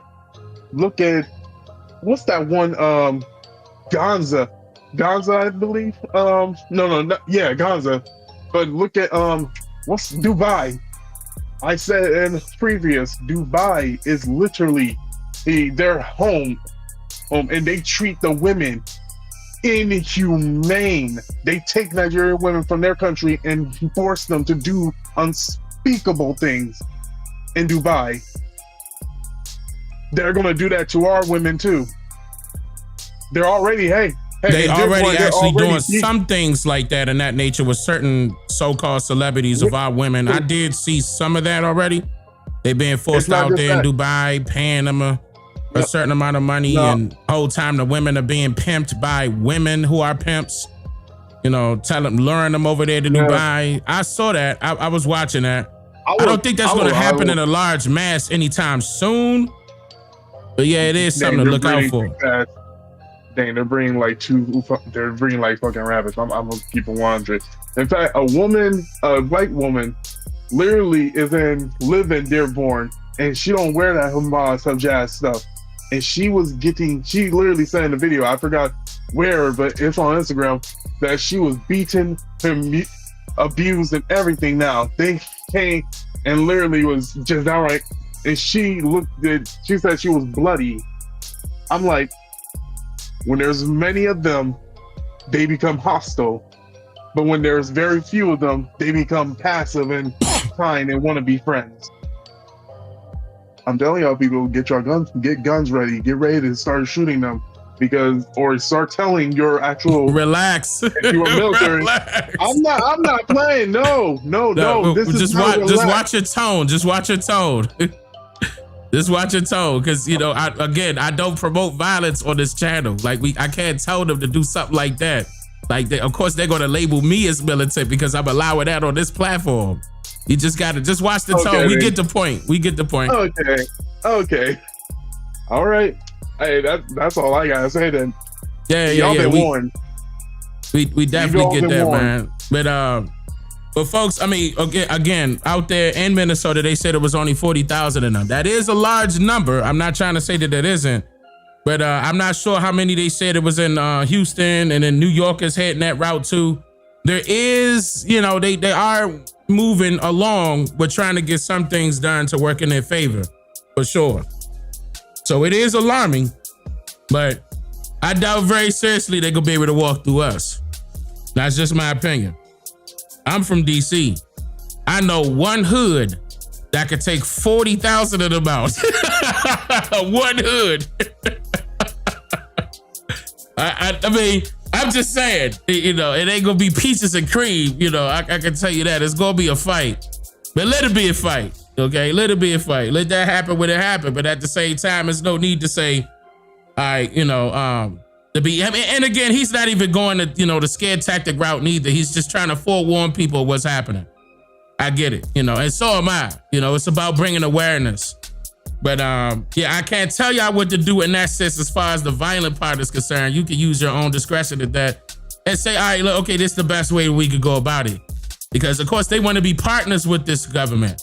They are partners with this government. They're only going to show their allegiance to this government. So they're not going to have your best interest in mind. Especially when it comes to us as, as the indigenous people. So just keep that right there in your mindset, knowing that you got to do for yourself and you got to do for your own. Because that's what they trying to do. They doing it for themselves and they doing it for their own. Nothing wrong with that, but there's some things that we got to do. We got to be established first. We were established before. We got to be established again.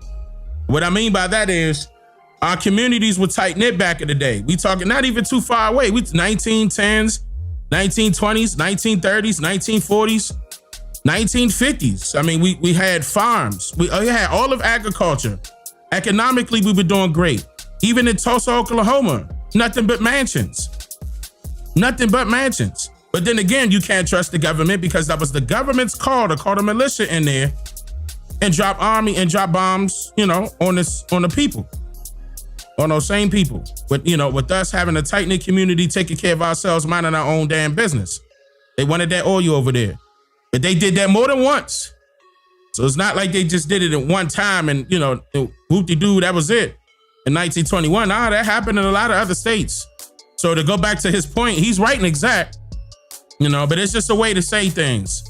You know what I mean? And that's why I come in at. I'm better at explaining that to the point where you guys got to know that that's very important. You got to know that. Hold up. Wait a minute. Will we just go outside? What happened? What was that? It sounded like I just stepped outside. Somebody was outside and I heard everything. Keep about I get these headphones on. Oh, Mello's on it? Okay. Mellow Bear. Yeah, I brought Mellow up. Mellow Bear. OCO, you got the floor. I'm not saying nothing. Go ahead and take it from here. Well, don't not say nothing. OCO, Chief, OCO, 13%. How y'all doing? Doing wonderful. I gotta hear your take. Being the native of that part, of that landmass of Minnesota, what's your take on that? And I know it's long-winded, and you can be long-winded. You got the floor. Well, I haven't heard no lies yet. I'm gonna put it like that.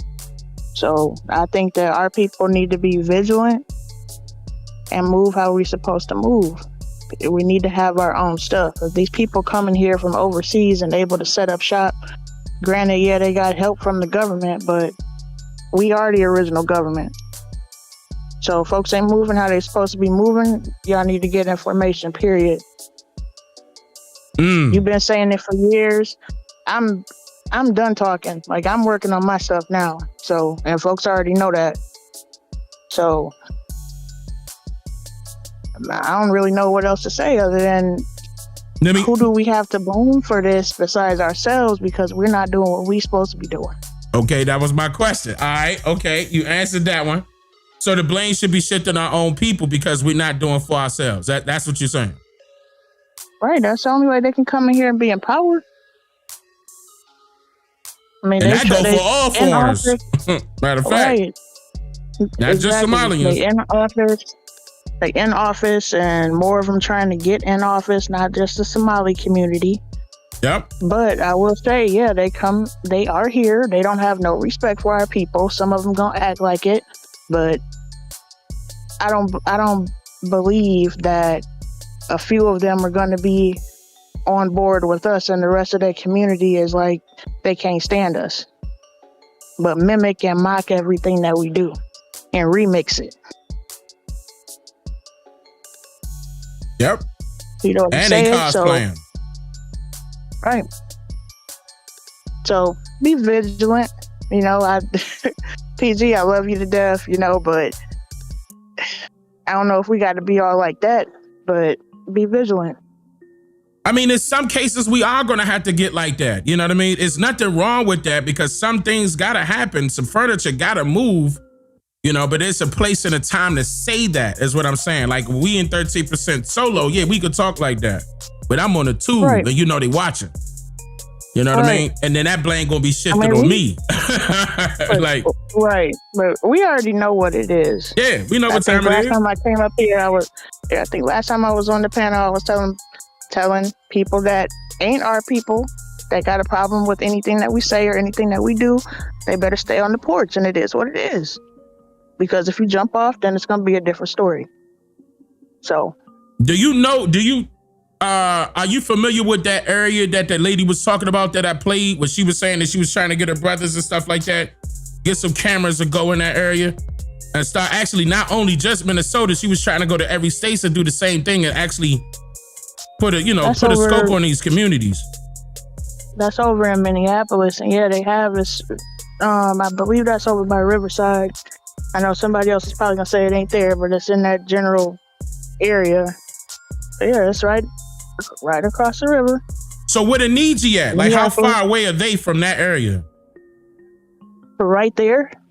Really? Minneapolis and St. Paul. Yeah, St. Paul and Minneapolis. Really, it was St. Paul was our original community, and then when they built 94, that's what split us up. So you had people going to Wisconsin, you had people going down to Des Moines, to Chicago, and I think that's why so many people from Chicago here. They also said before the Somalians came, that was all Scandinavian people. Now where they at? They gone now? I ain't seen no Scandinavian people. I don't know if I couldn't tell one just by looking at them. You know, but white folks is white folks, so I'm just saying. They look like they say the same thing about us. They all look the same, like. Right, but no, they ain't us. They not. They ain't us. Our people got to know that. That's why I told them to stop using that term black, as they latching on to that term, acting like they us. Right. And it's very convenient for them to use it and we got our people, you know, stepping behind them, thinking that they doing something for us. No, that ain't the case. They definitely not doing nothing for us. You know, but they definitely for their people. You don't hear them talking about Malcolm X or Martin Luther King. You don't hear them talk. And if they do, it's for a political reason. Just because they in front of cameras. Just so they could get more people involved with them. Man, they ain't do nothing for us. They wasn't even there when Martin Luther King and Malcolm X was, you know, got taken out. Right, but they'll use it.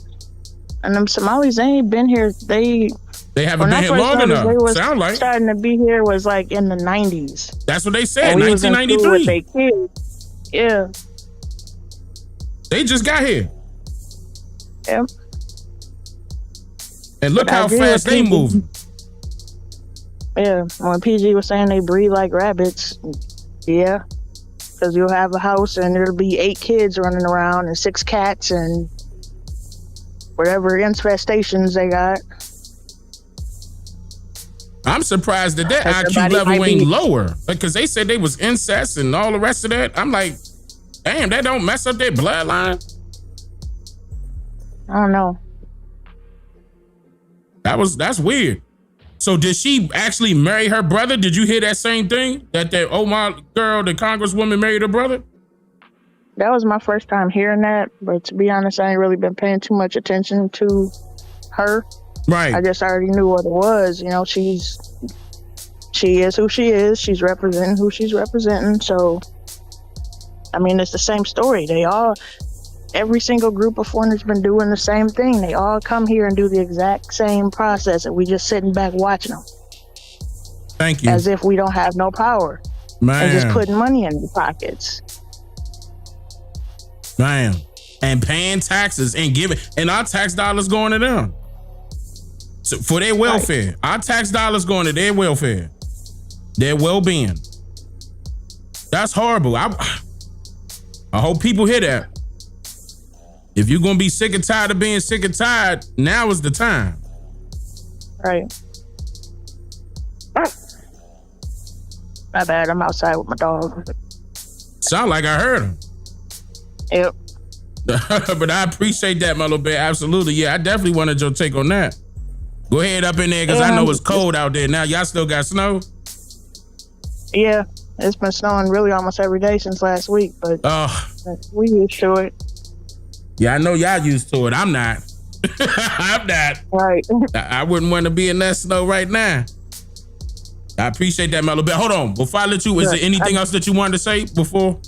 Yeah, just to talk to our people, for everybody that's listening on YouTube, for everybody that's going to re-listen to this afterwards, we need to start doing what it is that we supposed to be doing. If you don't have your own stuff, I don't care if it's a small business, whatever it is, get on board.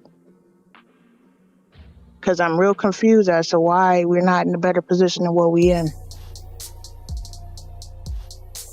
So we the biggest consumers, right? I mean, all of our money, this whole country is running off of us, our money. Yep. So it don't make sense that we ain't in a better spot than what we in right now.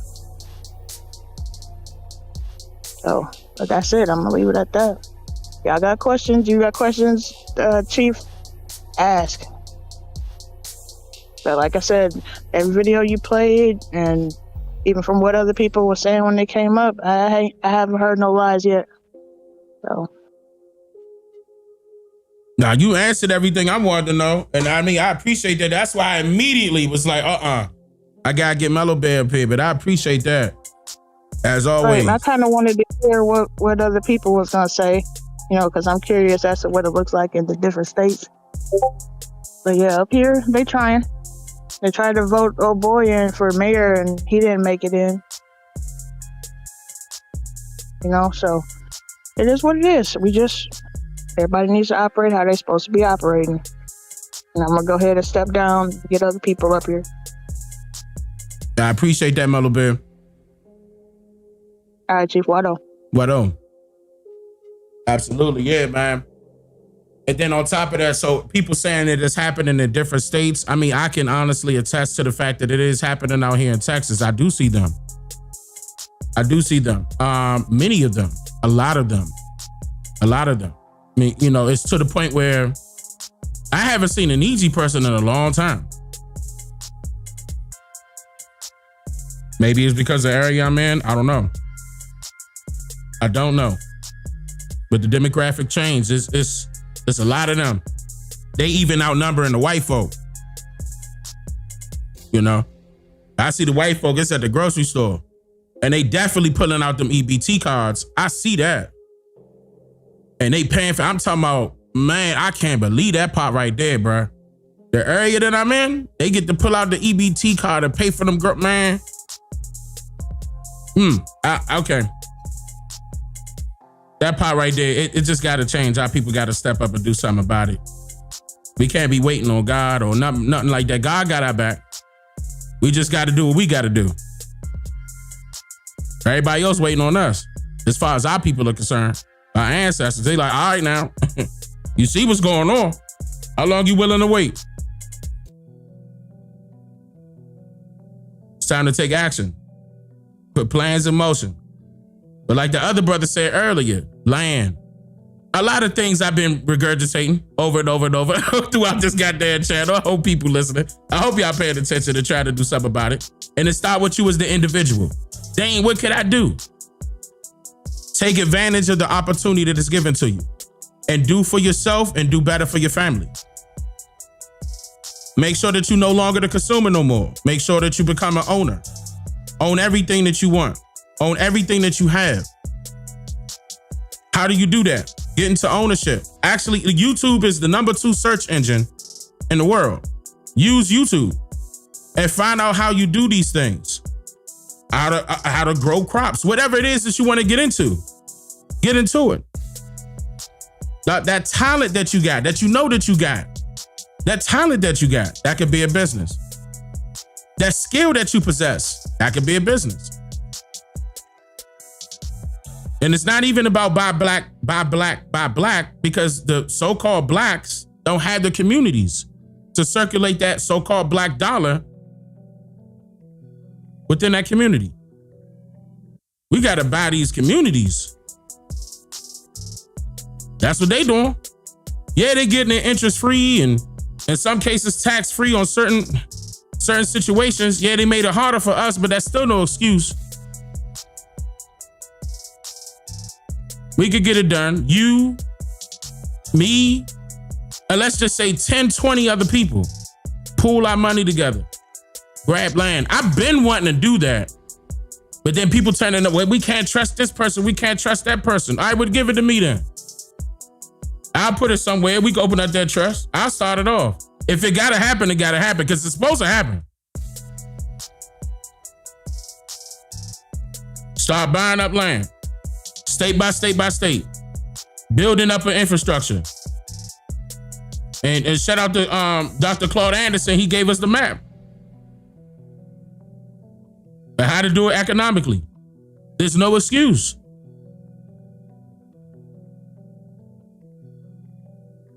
Oh, Sister Betty on the panel. What? Sister Betty's on the panel. Is that you? I think it is. Hey, y'all. Uh-oh. Wait a minute. Sister Betty found her way on the panel. Let me give her a round of applause. You're not going to be able to hear it on this side, but they hear it on YouTube. Oh, for real? Well, I came to try to give some enlightenment. I did because hey, how y'all doing, man? Oh, man. It's good to be here. Absolutely. It's good to have you, Sister Betty. I want to hear your take on this now. Like you know. Okay, so I can get my take, and it's going to be entirely different.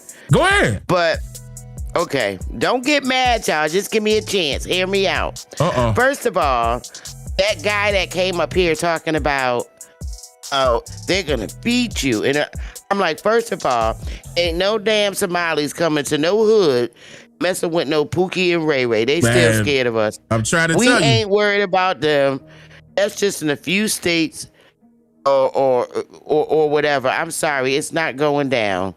They will not override Pookie and Ray Ray's and Little Man. We already got our automatic warriors. So I don't know why that guy is talking about they're gonna force us into their religion and all that. That ain't happen. That sound like a scared white guy. I'm just keeping it a buck.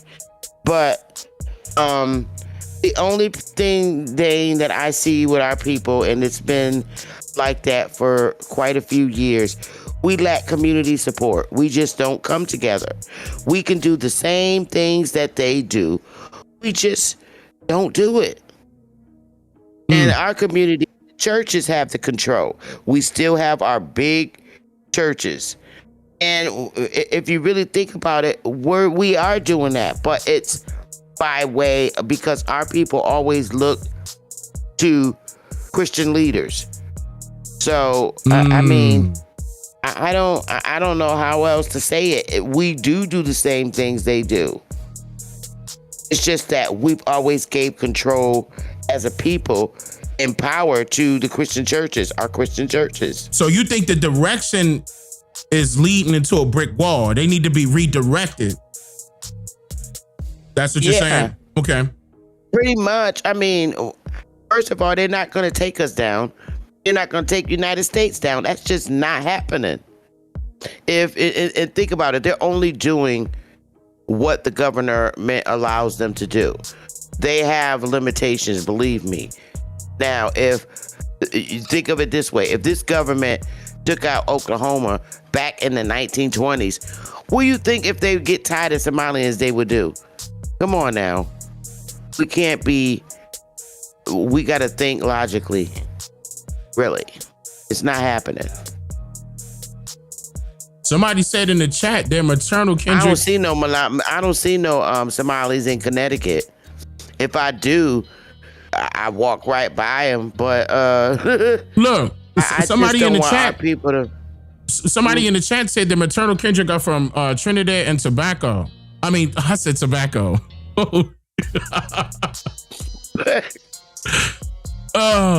Tobago, right?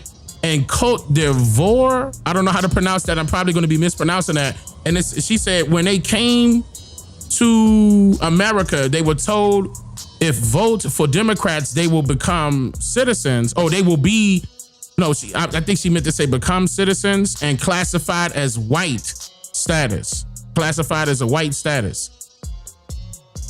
But that's been going on for years. It ain't nothing new. Democrat has always used. I'm just glad they speaking up. That's what I'm saying. I'm glad they speaking up, saying the truth. That's always what Democrats do. That's how they get their votes, by bringing in more immigrants. Because if you think about it, they did that to us, and now they see that the minute they see that we renege on them, they bring in more immigrants. It's the same thing. Ain't nothing new. Nothing new. Now, do you think Trump can handle this portion? Like, of course, they found out the fraud. The federal government found the fraud that the Somalis were conducting inside of Minnesota and probably in other states. But what do you think that his solution would be? Like, I know he was getting on Tim Walz and he was getting on that congresswoman. But do you think that's it?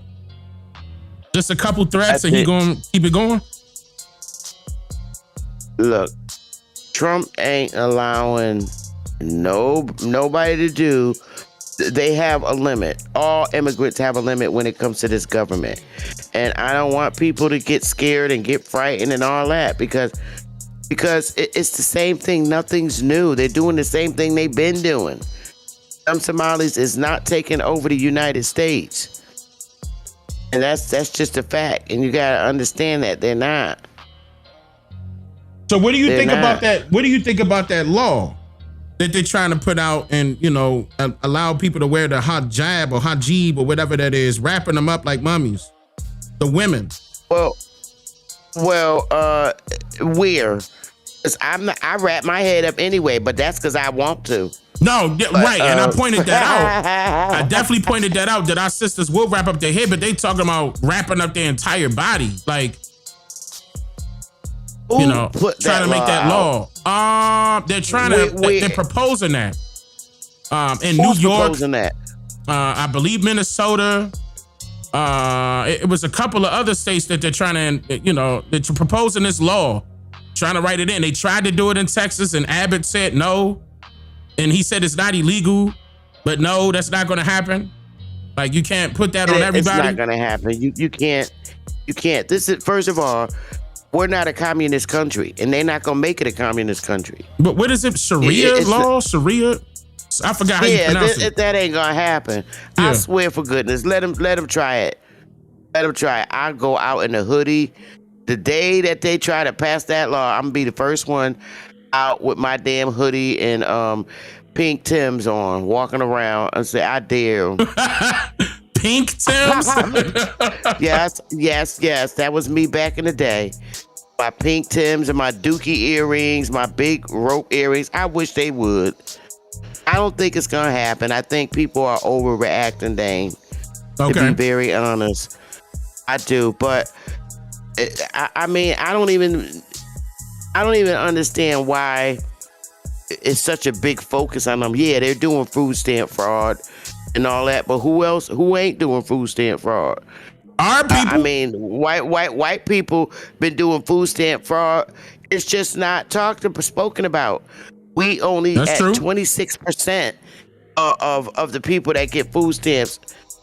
You know, so the fraud is coming from the white people. They've been doing food stamp fraud. Down here, we got business white men with business suits coming in the grocery store, and honey, they pull out their little EBT cards. So I mean, I be seeing them. It is what it is. I think, it is what it is. They got white people down here got mad Section 8. A lot of white people have Section 8, and they be in good neighborhoods, right? With the Section 8, they're moving into those brand new apartments that they're building. You know, those renovated luxury apartments. Mm-hmm. They moving in them. They're the ones moving in them luxury apartments with their Section 8. So I mean, it's like I think that people are really overreacting. These people are not going to take over the United States. So, okay. If we couldn't take over the United States, what make you think they're going to? So what do you think our people's focus should be on? Like, what should they be focused on? If our people want to come together, they need to establish organizations and come together. It's what we're not doing. We can do the same exact things that the Somalians are doing. And better. I agree. Yes, and better. We can get involved in local government. We just choose not to. We allow other people to run our local governments, and that's how it's been for us. We don't get in office. We don't go to local municipal meetings. We don't do it. We don't get involved in those things. And that's what we're not doing. When we start to get involved, start showing up to those town council meetings, then you'll see a change. But we've just been ignoring it for so many years. Okay, now that's a different perspective. That was another solution. I hope you guys are listening to that. We give so much power, Dane. We give so much power, and we always have been, but that's been our culture. We've given so much power to our Black Christian church leaders, and I'm using black as, a so-called Niji. We've always given the power to the churches to be our community leaders. And they don't do nothing for our communities. I mean, in my opinion, what are they doing? Like, I mean, all that money that they making, I'm just saying, a lot of stuff, they could have single-handedly pulled our people out of poverty by now. A long time ago, actually. Absolutely. All the money that we give to our churches and our Niji Christian leaders, may I say, they have other plans with our tithes and offerings. And for many years, they could have been the ones to restructure these abandoned businesses and turn them into luxury homes with the money, but they have other plans with your tithes and offerings. We need to start waking up and smell the coffee and say, hey, these church leaders are not doing what they're supposed to for the community, because we had so much faith in our church leaders. And they need to look and see that the church leaders are not helping their communities like they're supposed to. For years, it's been like How that you gonna have for a big years. giant mega church and your hood look the way it looked? All your members live in the hood. So I mean, hey, I'm just saying, gotta get better leaders. You gotta, I'm sorry to say, you gotta let the church go and start your own community organizations. And that's what we lack doing. We keep latching onto the community organizations that they put in our community that are not beneficial to the people. They're not excelling our people. They're only excelling themselves. That's right. Fattening their own pockets. Set it on fire. Fire. She's absolutely right and exact. Now, you know me, I'm doing sound effects at the same time. You can't hear it, but it's on YouTube, okay? That's why it's a pause. I'm actually letting the sound effects play. Was there anything else that you wanted to say on that note? No, I mean, I hope I don't turn nobody's nose up, but we gotta, see things for what they are. Our community leaders have failed us. Our politicians have failed us. So we gotta move different. We gotta move differently. We have to take over what we allow our needy leaders taking over. We gotta take over. The church ain't doing it for us, so we have to reestablish our own programs. That's a very good point. That's it. That's a very good point. Huh? I would like to hear from you or what your thoughts would be. Oh yeah, absolutely. I'm definitely going. I mean, I've been talking about it throughout the entire live stream, bit by bit. But I mean, I appreciate that, Sister Bethy. Absolutely. You're welcome up here at any time. No matter the topic, it don't matter. We going live again tomorrow. I know that for a fact. So I would love to, if you ain't tired up or not, we probably going. It may be a little earlier than this. I can't make a promise, but actually, I don't even know what time. Oh Lord, I see what time it is now. Okay. Okay. I'm gonna send you. You already have access to get on my panel. I don't have to send you links no more. But I am going live tomorrow. I hope you are able to pop up. Yeah, maybe I probably will be able to. You'll be able to just go in. I don't have to send you a link no more because you have. I can just pop up on your channel. Is what you're saying? You just pop up on the channel. Yeah. How you get it set like that? Because you're a manager moderator. All I had to do was put you in there and you'll be able to just go in. Whenever I'm live, you're able to just go up. I only have 2 people that could do that, you and Smoke Signal. All right, cool. Not a problem, because I'm probably going to be, if I go live, and I will go live, it's probably going to be in the evening time between Lord, here I go. Here I go try to put another on it. It's going to be in the evening. Let me not put another on it when I go live. No, so when you going live? I'll be live. Probably between 12 and 1 Eastern. Oh, wow. Okay. Okay. Okay, just call me and let me know what's going on. Just call me. Okay, y'all. Love y'all. Take it easy. I don't know how to get off of here. Nah, they got it. She put me out? Yeah, she got it. Mm-hmm. I appreciate that, Sister Bethy. Absolutely. Yeah, that was fire. Set it on fire. That was a great take. Now, again, some of y'all may disagree with that part, but she's right and exact. And I got to agree with her. It is a lot of leaders out there that, basically betrayed us. Stuck their nose up to our people, said they in it for themselves and just fatten up their own pockets. It's actually still some out there right now doing the exact same thing, whether they're a Christian or not. It's a lot of them doing that. And they will you in. Come on, y'all. We about to get reparations. They will you in. Vote this Democrat in there. Vote. They do it all the time.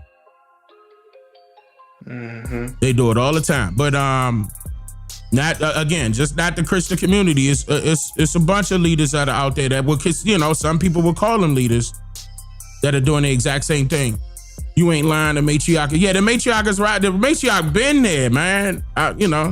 That's why I always want to have the panel open while I'm going male, female, to definitely get the female's perspective as well. I'm going to close it out because I didn't know it was this late. And I'm going to leave it to my admins, man. Blue Dreamer. Levante, what y'all got on this? I want to hear. I know I put y'all on the spot and I don't care. Let me hear from y'all. Don't mute now. Nah, unmute. Come on. Let me hear from y'all. Don't do that. I'm just playing, y'all. Y'all know I'm just playing. Yeah, I mean, it don't even gotta be long-winded. I just want to hear from y'all. Like, how y'all feeling? Y'all good? I agree. Don't be speaking no negative stuff over me. I don't accept that. I'm not. Not you. I'm talking about PG. Oh, PG. Yeah, PG was saying, we gotta talk to PG, man. He was youngin' and bucket right there. We gonna talk to PG. Yeah, that's all it is. Him being young and inexperienced. That's all it is. That's all. I'm gonna talk to him. It's a way to do it because I know he was filled up with anger. You know what I mean? And I get it. We get it. But yeah, you don't gotta make the people fearful of like, oh my God, we gotta prepare. It's like I said, I know one hood in DC that'll take all 40,000 of them out. Okay, real quick. Exactly.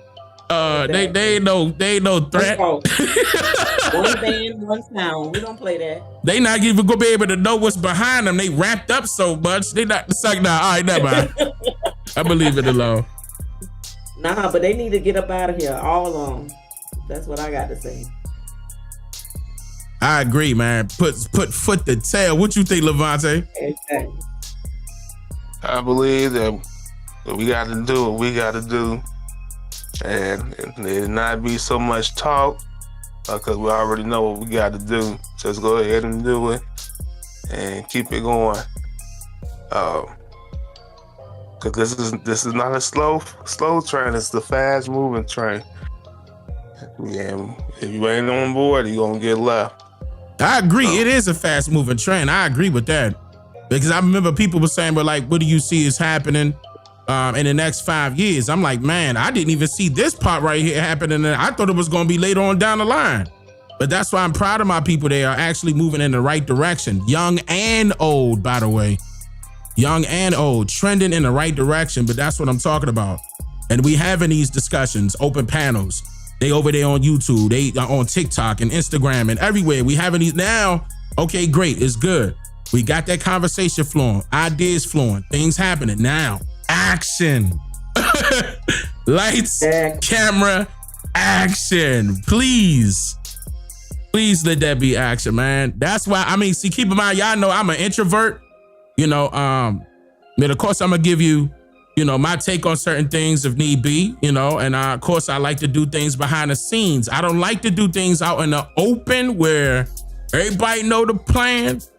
I believe it should only be 13% of our people knowing what's going on, and everybody else will follow suit because we got to do what we got to do.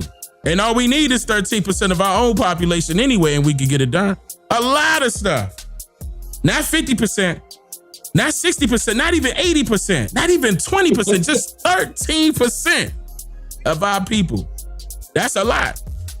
We can make change right here. Right here, that positive change is necessary. I'm gonna see y'all again tomorrow. There's another topic, it's similar, but there's another topic I'm gonna touch on because I did a segment on it previously, so I'm gonna bring up one of my segments. We're gonna go to school tomorrow. I may even break out the old classroom. What y'all know about that class? Nah, I ain't gonna bring it. Some of y'all that remember the classroom, I still got it. I still got the classroom. Don't get it twisted. I can switch the screen right now when it's in the classroom. But now I want to go over some topics tomorrow on an educational note. We may start, you know, go a little political route in the beginning, but I want to get educational on some things that I saw, like that tax stuff. Getting rid of taxes, going back to the birthright part. I see him moving. But I mean, let me just provide the information the best way possible that I can to get these people educated so we can go straight to that next step. All right, Dane told you. We told you. All right, now what? Oh, okay. Now that you know, come on over here. We good this established? To go back to what Sister Bethy was saying. We don't have no organizations that we can trust that's out there right now. At least that we know of. Okay, I'm just saying, it could be some organizations out there that we could trust, but we don't know them. But we need to establish our own organizations. Not the ones where these foreigners got their nose up in it and probably, you know what I mean? You know, infiltrating it. I'm just saying, we don't need a bunch of infiltration. We could do it for ourselves and literally be about that from this day forward, man. In Jesus' name we pray. No, I'm just playing. Listen, look, I'm just playing. Look, I'm just saying, it's a positive affirmation, right? That's what I'm saying. I'm putting it out there in the open. That's a positive affirmation. I chant it. Our people got it. I am. Our people know where I'm coming from. I'm just saying, okay? The source is listening. The creator's listening. The great spirit is listening. Put that positive energy out there, y'all. We're gonna make I'm talking about everything that we need happen. We're gonna make happen. I'm gonna leave it on that note. I appreciate y'all for coming out. 13%. Hold up. We got an after party. Let me close out on YouTube. If y'all want the after party, we got the after party. Y'all know how we do every time. But I'm just saying, it's the after party. $20 at the door. Don't bring those penny loafers. You getting left at the door. But the house, I think we're going to the house, right? Yeah, let me switch it over to the, hold on 13%, because I can't even switch it to the house right now myself. I got too many screens open. Let me close out on YouTube. YouTube, I love y'all. I'm going to see y'all tomorrow. Y'all take care. Wado. Lord, I said all that and ain't even got the button to the outro yet. Hold up. Wait a minute. Wait a minute. I don't even have an outro for real. Oh, here you go. I'm just here to make you think.